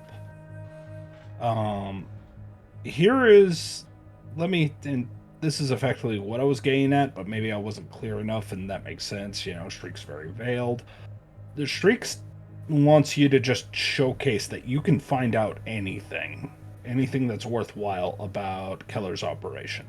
Now, if you think that is specific to shipping or what have you, if you think that there's something you can get that he can't, by all means. He's off to the hospital specifically because his theory is that this equipment is being moved out of the hospital and being brought in, or so it's being brought in. It's being ordered for the hospital. yeah. But the hospital itself, after it gets there, tips it off to an undisclosed location, probably under cover of darkness, or but that's kept off the record. That's what he's interested in. What the question is what can you grab that he's not going for? What can you get as far as insight of Keller's operation? And that's when I was saying there's always a trail. You can't hide everything. So they either had to bought their own trucks, rented their own trucks, or had someone else ship it. There's a place that you can find that information and figure out what those are, and then there's a way to leverage that into a location where they are taking it. So that's what he was trying. But if that's I, something that I understand your logic. Where do you think that would be? I have to have more information from you then. Okay. Because I was The- looking the- I was looking at the yard.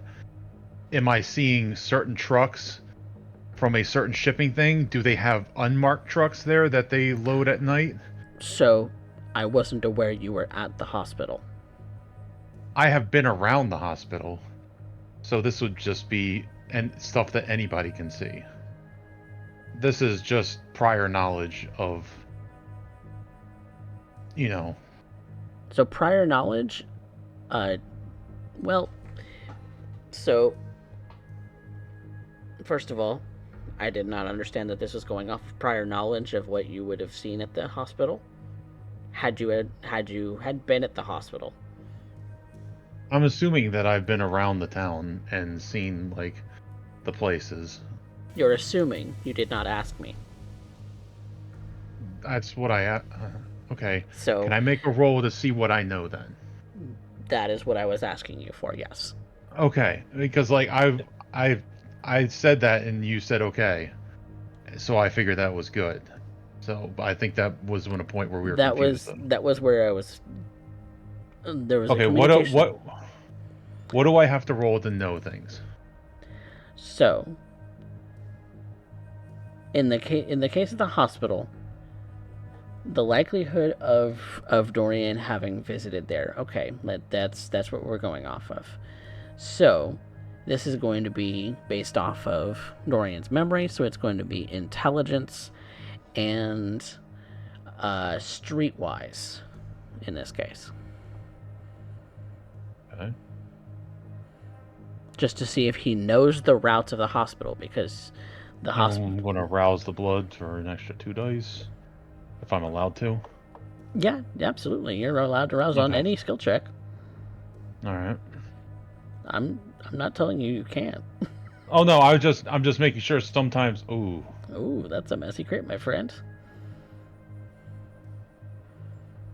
How much do you want this? you know Do- what? Do you want to keep it? Do you want to chuck more dice into that? Because that's 6 so far. You know what? I'll chuck more dice into it and roll with the messy critical because. Okay. Okay, so that that's turns it to 7. I'd rather have the knowledge. So, Dorian strikes me as the type that probably wouldn't be watching the routes himself. He has somebody to do that for him. He has staff. He's definitely very, very much the kind of person who would be able to pay for that kind of information. And so you know things about knowing things about knowing things about knowing things. And so when you start kind of digging into your into things, and you kind of have had people ever since the announcement of Dr. Keller being Primogen of the domain, have kind of had an eye, whether you thought it was relevant or not, had an eye on the hospital. Okay. And so, and when you kind of tap into that, it's more like you're kind of tapping into some staff that you've had on a route in a way. And so what they tell you as far as what they have seen from the hospital is that yes, shipping is going into the hospital. You can confirm that based on what Shriek has said. What's going out, as far as the hospital, obviously there are the ambulances, but there are also some, I wouldn't necessarily call them like box trucks because they're not quite that big, but definitely some very large vans going out of the hospital as well. They're the kind that don't have windows on the side. They're very much like utility vans. trucks. Yeah, panel vans. So The free candy kind. yeah, god damn it. But definitely the kind that would, if you're taking cargo anywhere, you're probably stacking it pretty full, and you're taking that cargo in the panel van because you want to keep it undisclosed. Mm-hmm. So a couple of those over the course of the last week, only a couple have left the hospital. But they kind of look like they're like decommissioned ambulances, if that makes sense. So they Okay. look, Decommissioned privates. yeah, they look like ambulances to like the ordinary person, but for the person who's keeping a keen eye on things, they definitely have had some of the decals removed as far as, you know, what hospital they're associated with.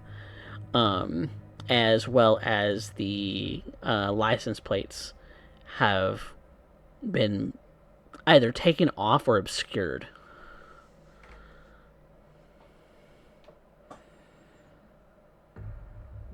Okay. So that's what the person that you have kind of set on this has said to you.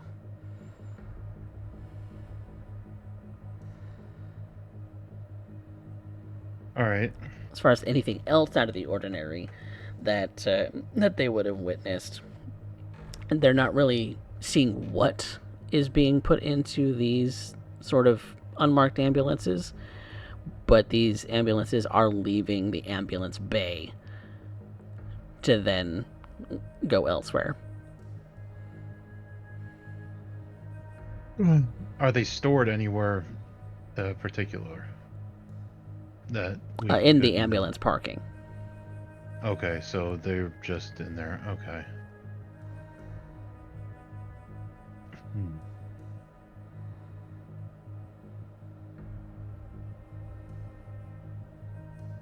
And that's what happens at the hospital.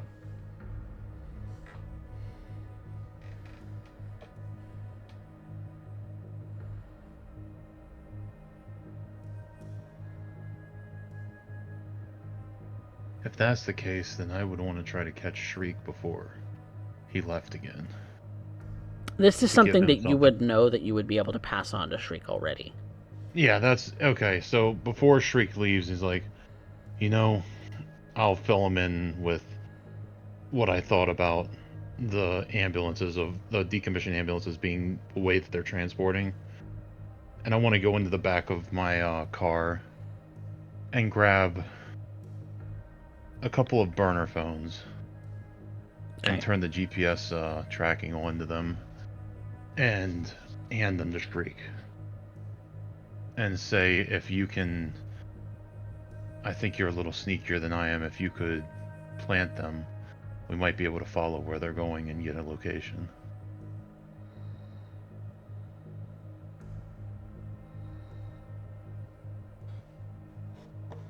I'll keep that in mind. He kind of looks at it a little side eye. He's never really trusted tech. I mean, cameraman and all, but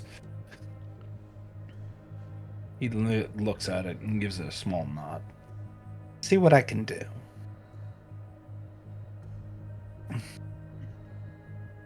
Then, how else could I drag up information on Keller? A question I end up asking myself every single time I manage to come from my slumber. That is part of the job. And with that, Shriek's gonna take off while the getting's good. Now, is this the kind of court that has people show up for Elysium just to show up? Or is there a date that like a thing where I could go and mingle and try to gain information? Or difference between cities. Yep. Primarily, this city, in general, the Elysium is an event rather than a specific place that you go to, really. They use the same place fairly often, but Elysium is usually an event that is held regularly enough. It's at least at the minimum once per year, sometimes more often. It just depends on the year, and there's also occasionally there's the occasional celebration of this or that, that's announced. And when Elysium is being held, the Herald and her talons, or his talons, would send out the announcements to all the kindred in the area.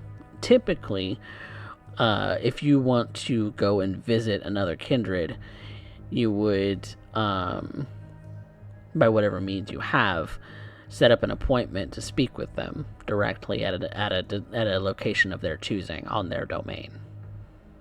In some cases, it is a common meeting place, as with the Dead Man's Hand. In other cases, like with the Nosferatu, for instance, it is a different location at any given point on their domain.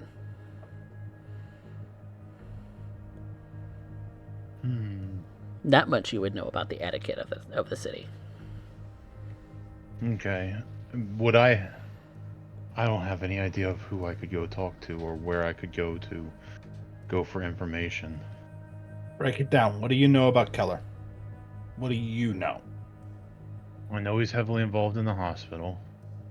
Okay. But what I want to look at is where that influence reaches out to outside of the hospital to see where he's going. Objective, right? Yeah. Okay. But you don't know much more than that. So when that's in where doubt, I call for a roll.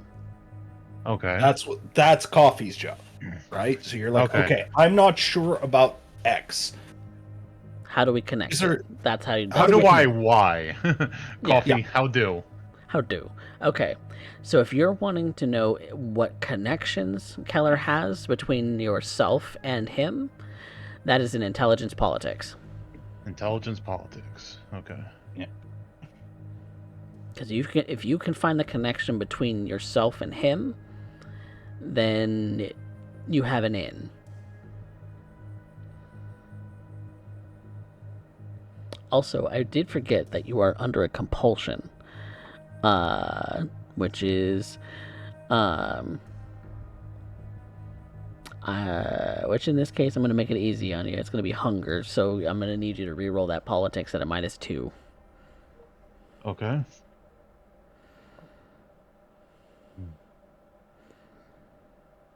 You're getting distracted by your stomach right now.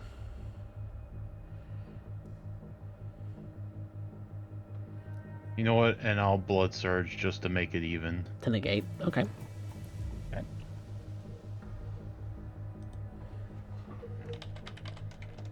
And I'll willpower the 2 dice just To add more. Okay. Just to try to go, because I need this information. Okay, that's 6 successes. Big 6. All right. So, I mean, the obvious connection would be his childer. Petra is a given. That one you can easily get as far as what you know about his connections. Now, aside from that, let me see. He is.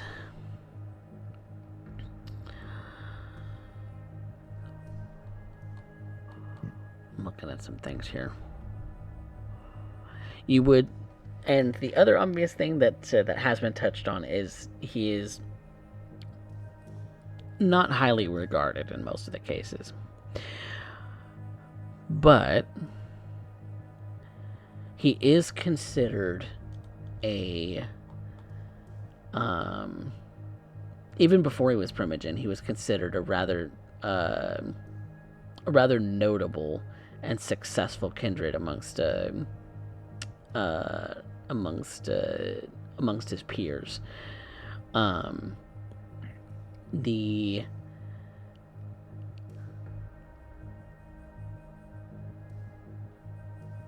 His rivals is probably where you would likely find the most information, amongst whom would be Morgan Everlid of the Nosferatu and Jacob Thorne of the Toreador. Okay, hold on. Let me make a note of this. So it was... What are the names again? Jacob Thorne of the Toreador. He is... you would know that he is very much in the realm of city cleanup and local government. He works in a lot of the... He works with a lot of the public works departments to better the city of Dallas proper for the most part, but does also kind of dabble his hand in the outskirt cities. Not really much in the way of Fort Worth at all. But then there's Morgan Everlid, who is an info broker amongst the Nosferatu, but the only person he can't dig up dirt on is Keller for some reason. All right, it was Morgan, you said? Yeah, Morgan. Morgan. Okay. Those two probably have the worst relationship with Keller. The person who would probably have the most in common with him is amongst the Ventru, actually, Nicholas Martel. He is considered a sort of mafia boss for those who it is relevant to. Okay. He dips his hands in a lot of the underground when it comes to the underbelly of the city.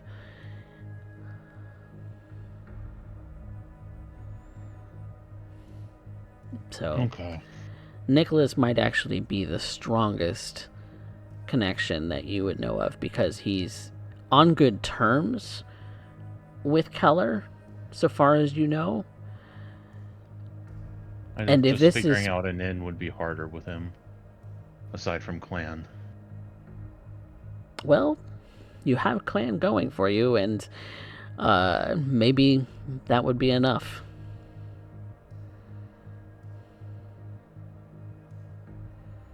Because I think I can have a weigh-in with Jacob Thorne.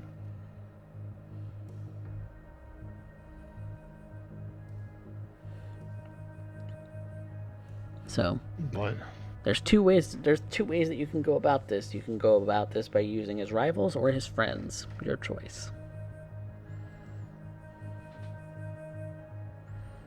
I think I would rather go against rivals because they're less apt to bring it up with him. Okay. So I think I would try to set up a meeting with Jacob Thorne first. Jacob Thorne? Okay. And so to kind of speed up that process a little bit, you would have that meeting set up for the following late into the night. Okay. So then I would go off if I have that set up. Just, you know what? I would also probably try to set up a meeting with Morgan. Because the Nosferatu, even though... So I will let you know that setting up those two meetings will take up the rest of your night. Okay. Then I still want to go somewhere with Aaron. Okay. So I'll set that up the next night. Okay. So just kind of keep yourself a mental note that you'll keep that instead of the following night, it will be the night after or later that they would respond. That they would say that you could come by. Okay. Because you're making all sorts of, because the way that I'm thinking about it is you don't actually contact them directly because of how disconnected they are from their actual form of business. You have to go through channels and channels and channels and go up the chain, much like any other kind of Bureaucracy. Kind of think of it like you're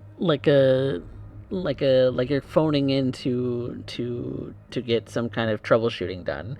We have to talk to this person. We have to talk to this person. We have to talk to this person, and on and on and on and on.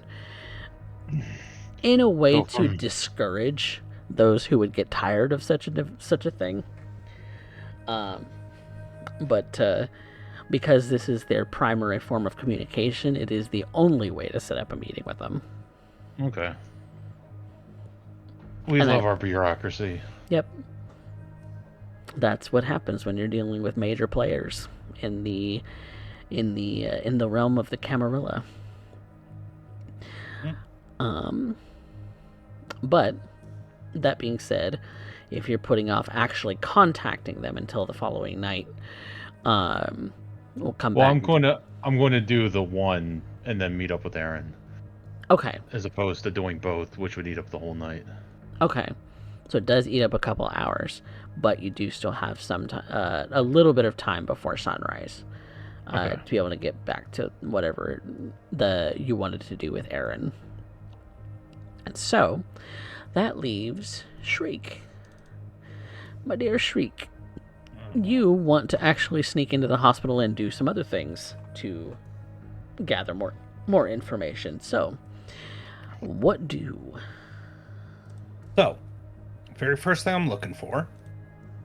Now, correct me if I'm wrong, but as I understand it, there is a lot of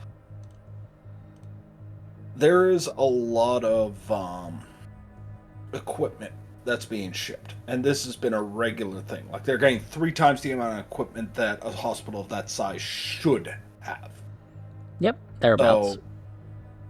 So one of 2 things are happening. Okay? And my logic doesn't track, let me know. But notice that they're either moving it all as one big fleet, which seems a little obvious, so I'm going to presume that's not the case. Or they have to move it out piecemeal or as needed. But if they're moving it out as piecemeal, that means that a lot of it's still there. So I can either catch it. I'm hoping to either catch it while it's going in transport, or try and work out and find the storage that where it is, in order to be able to track it further. Okay. Those are the 2 ways I can only see it going. If there is a third that I'm not, hopefully I'll run into that situation. But this is the presumptions I'm going under, and I'm going to try and dig into it. And both presumptions do have their benefits and the time needed to fulfill it. So, which are you prioritizing? Well, the thing is I don't see either one being as okay. Prioritizing. By what I mean by that is, which are you doing first? Because that may be important, or may eat up into your time. So, the way I'm picturing it is that if they have to move it out piecemeal, that's not going anywhere, so that's what I'm looking for. If, however, they're moving it out some of it out tonight, then I might be able to catch that at the same time. Just because I'll be in the location they're going to be picking the stuff up at, if I can find it. So that's my priority, is finding this stuff on the location. Okay. In the hospital. That's the priority. Okay.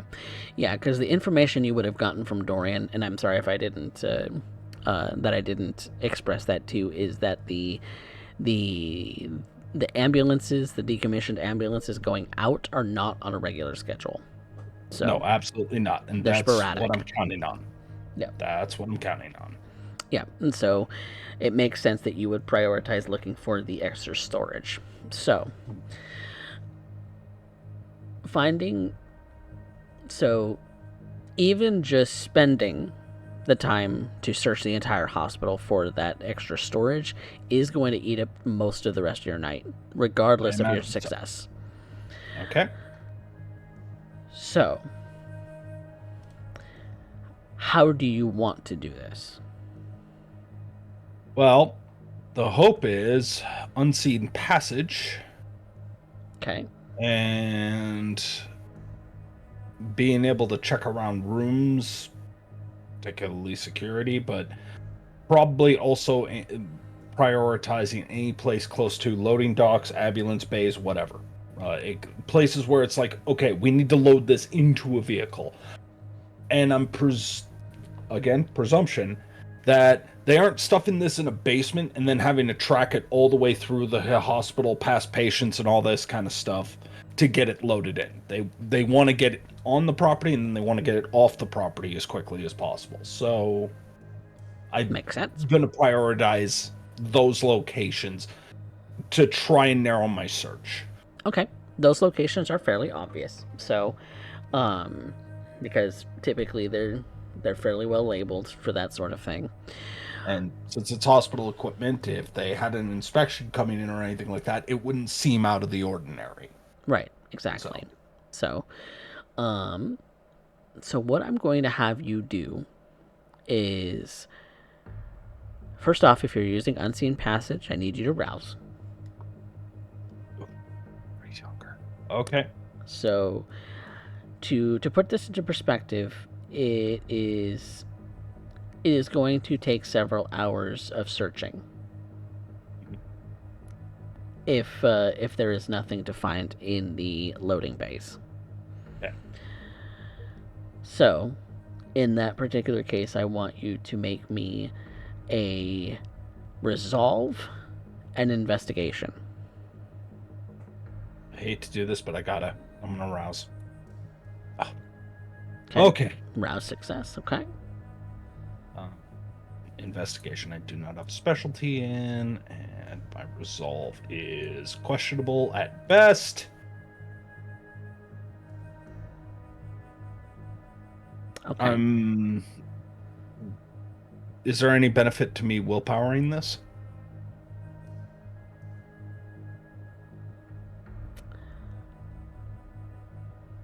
With 3, you will find some evidence of goods being moved, as in like pieces, like little bits of like wrapping. If you want to find some actual products, I'm willpowering. I am willpowering. I can't afford not to. Okay, so that's 5. This is the closest to a hot trail we have gotten on Keller since we started. Mm-hmm. Okay, so with 5, like I said, you do pick up on some things that, you know, some bits and pieces that have maybe fallen out of boxes or things like that, like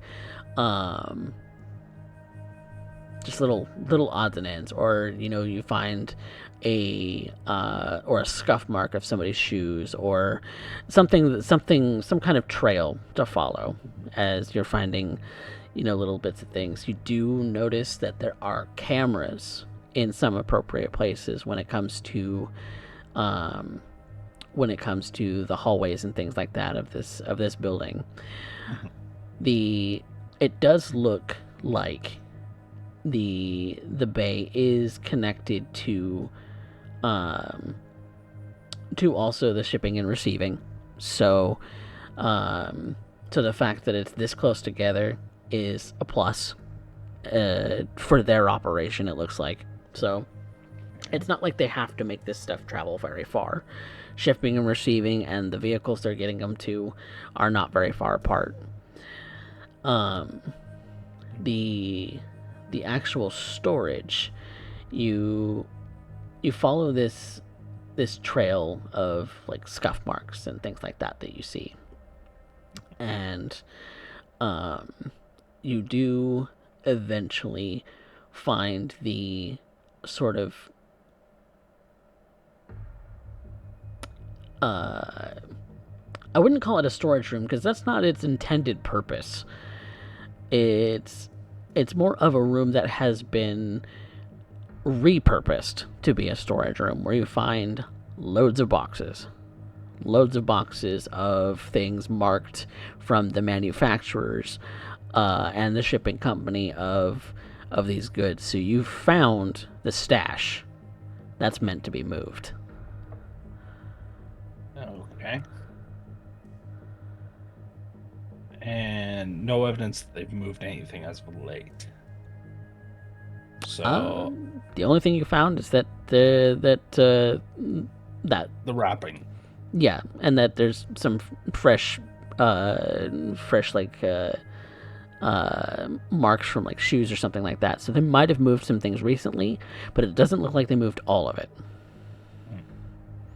But I got a good handle on what they're moving. Yes, it is definitely equipment from medical supply companies. Just looking at the outside of the boxes, you can't really tell what it is exactly from that, but based on the bits and pieces that you have found on the ground, they're maybe meant to be sterile, but you're not sure. If that is the case, then what I think I'm gonna have to do is, since I got those two phones and apparently the GPS was put on them, I am going to sneak one of those phones into the one of the boxes, primarily hoping that that box is not going to be opened right away. It's just going to be shipped to location. Okay. Which means we have a tracker to where that could potentially be going to. So there is a complication. Oh. The door to this room is locked.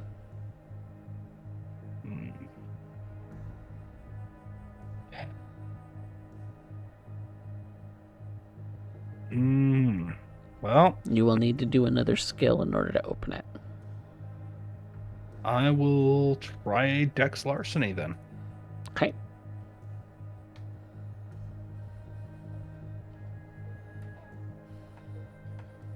Right, yes. Okay. It's not a terribly complex lock, especially given that larceny is kind of your shtick when it comes to breaking in and feeding on someone. It's part of the method to your madness. And so the lock isn't terribly complex. It's pretty easy to get past. Now the tricky part is it going to lock again once you're able to close the door? That remains to be seen. But you do you find that most of these boxes are indeed sealed. So slipping the phone in will require unsealing them. I will try and make it look like as if the box packaging just got busted open from shipping, and it happens on occasion. On occasion. Make me a dexterity subterfuge. Okay. Makes sense. Good call. Unusual roll. I like it. Are you spending willpower? Yeah, I am. And that taps me out. If I do anything more, it's going to be... Nope. Well, it's plus side 5. That is a crit on 5. It is me completely exhausted at this point. Indeed. So, with that, maybe this one already had some of the tape or whatever it was that was sealing it, sealing the box, already starting to come undone a little bit, and so you just kind of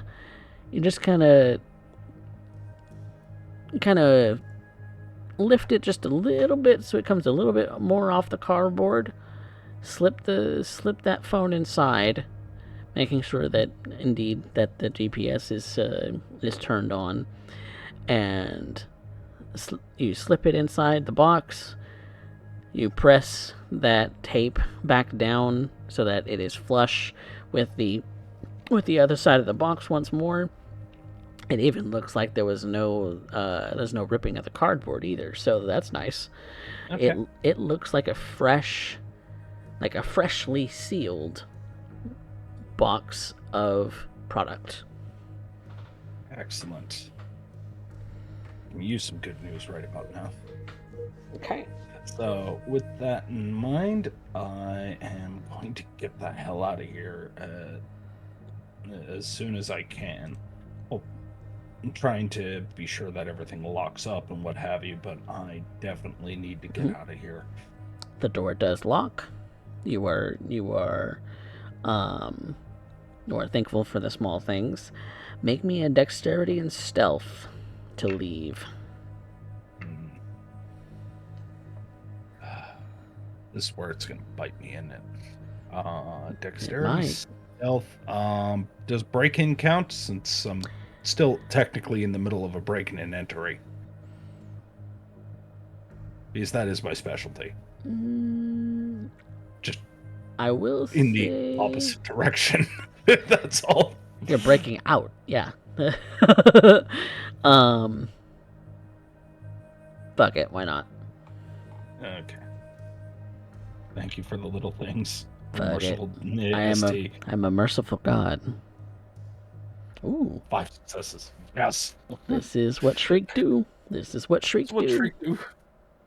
Yes, but Shriek has like no real resources to use.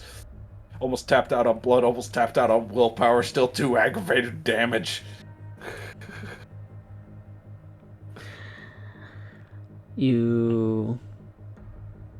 It also helps that you're unseen.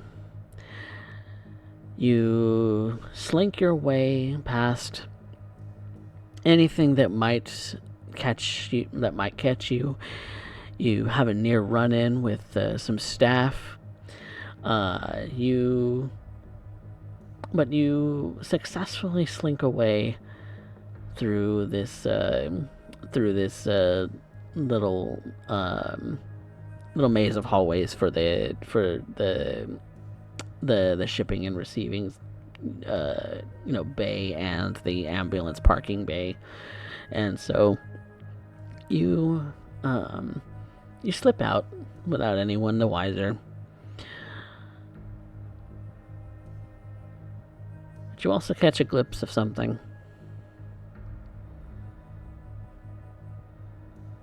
You see someone familiar in a window that you can see through. It's Anna.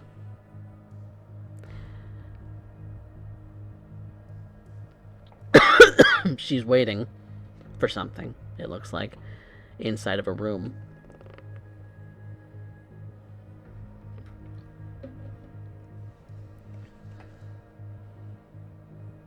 Patient room, from what you can see. Yeah.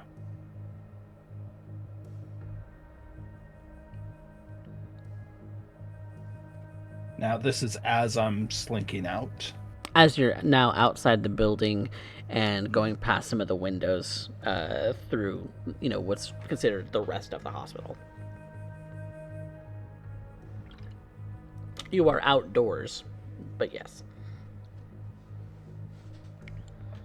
Freaking frustration looks. Maybe they could reach out and touch her. Let her know he's here. Then again, maybe she's smart enough to already know. Soon, Anna. Real soon. And yet it eats him up inside, thinking of the kind of danger that she's exposed to. He's never hoped he's been so wrong about another kindred in his entire existence.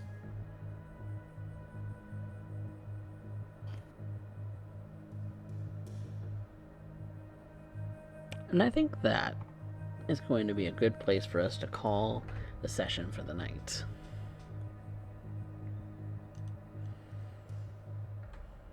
Thank you guys so much for playing. Thank you very much for hosting. Not sure. Not sure where CJ ended up going. Not Is sure he either. not And Specs walked away too, so Aw. it's all good. It's all good. But yeah, I hope you guys have been enjoying playing. So we got some new followers in the chat today. So Yay! thanks guys for all the follows. We had a couple of raids come in from both Maddie and from let's see, who was it? It was Dorktails. Dorktails also rated us today. So thanks Nice. guys. Thanks all so much. Much appreciated. We typically have relatively short sessions, as having a day job kind of keeps me from being able to do anything of a particular adventure. But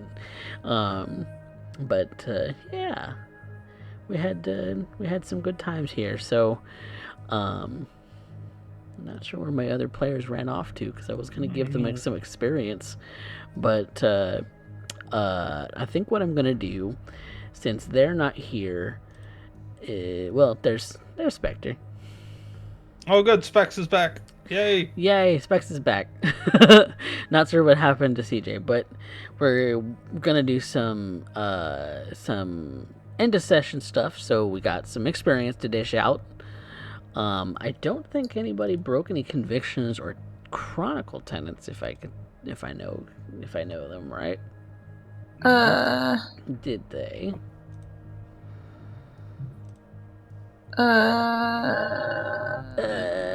Nope. Got nothing. Nope. Okay. Then your humanity is secure. Yay! Edge case, huh? I just had to look. I forgot what my convictions were. Yep. New character. Who dis? New character. Who dis? Exactly. With Aaron, he had a date, so there wasn't much threat to his humanity, especially because he was visiting with a touchstone. There's a lot of threat to that humanity. Oh yeah, because she's a touchstone. She's a very important to Aaron. But I don't think Dorian did either. So we're gonna just move on to some experience. So Yay! we do things much like Derek does on his shows when it comes to Vampire the Masquerade, in that we do things somewhat differently than most other vampire games would do.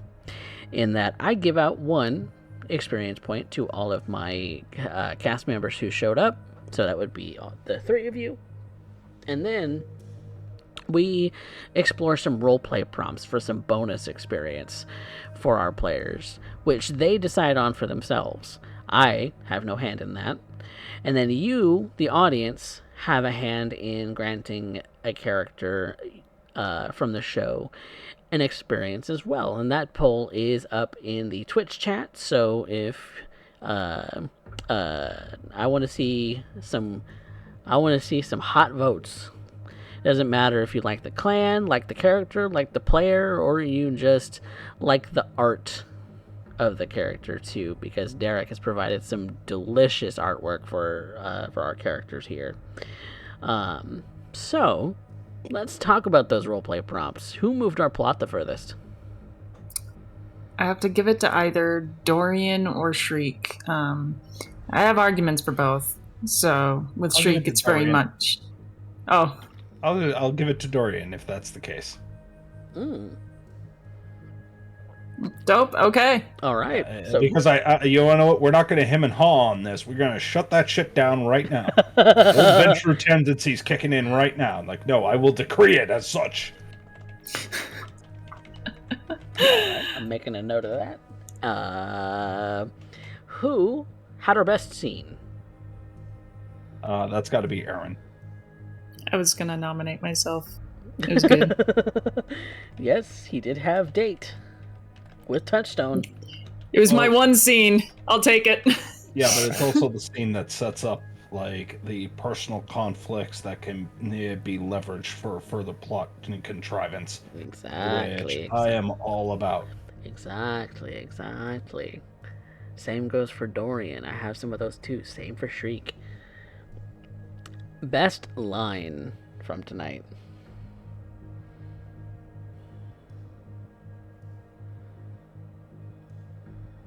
Wasn't being as spicy as I normally am. You were No. all Machiavellian. You were Yeah. all Machiavellian tonight. It was all in your gears returning.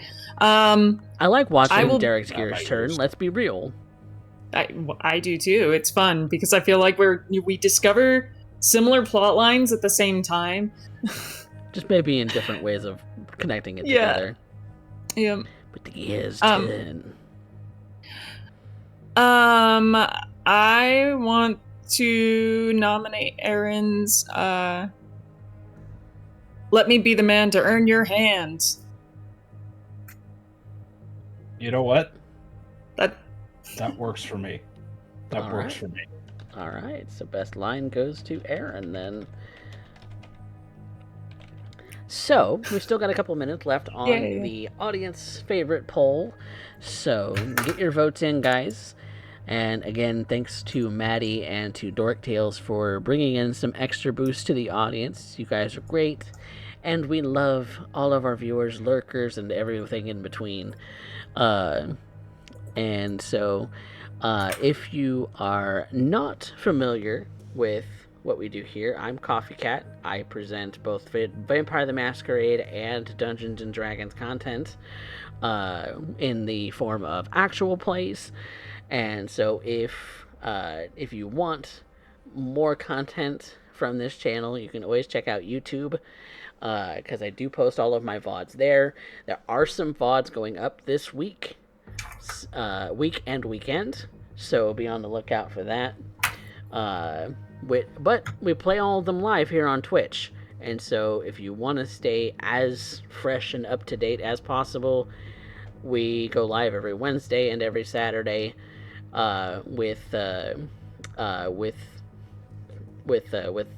Wednesdays being Blood and Iron, and with Saturdays being Rebirth, the D&D tale, which is a continuation of my good friend Hero Zone.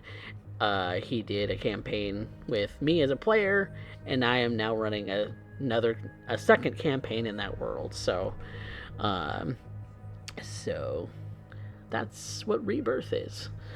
And if you're on YouTube and you're watching this somehow, thank you very much. Please like, comment, and subscribe. Check us out here on Twitch at twitch.tv/CoffeeCat Presents, because that's where I do everything live. Aaron, Triple A Aaron, you Aaron. Aaron. Ravenstar Thank you. has committed 6,000 channel points to making sure that you were number one on the audience favorite today. Winter's family looking out for each other. What up? Aaron. Yes, exactly, Jax. And so, that does it for us here at CoffeeCat Presents on Twitch. You should be looking for this VOD possibly next week. Probably on Wednesday. But if you missed anything, go check out the YouTube, because we post everything on YouTube. And I also have Discord, so if you want to keep tabs on when it is that I go live, and where my schedule is, you can always check out the Discord, because that is a great place to find all that information out, because it's really the only social media I use. So that being said, the cities of Dallas and Fort Worth would like to wish you good night. And from all of us here, say good night, everyone. Good night, everyone.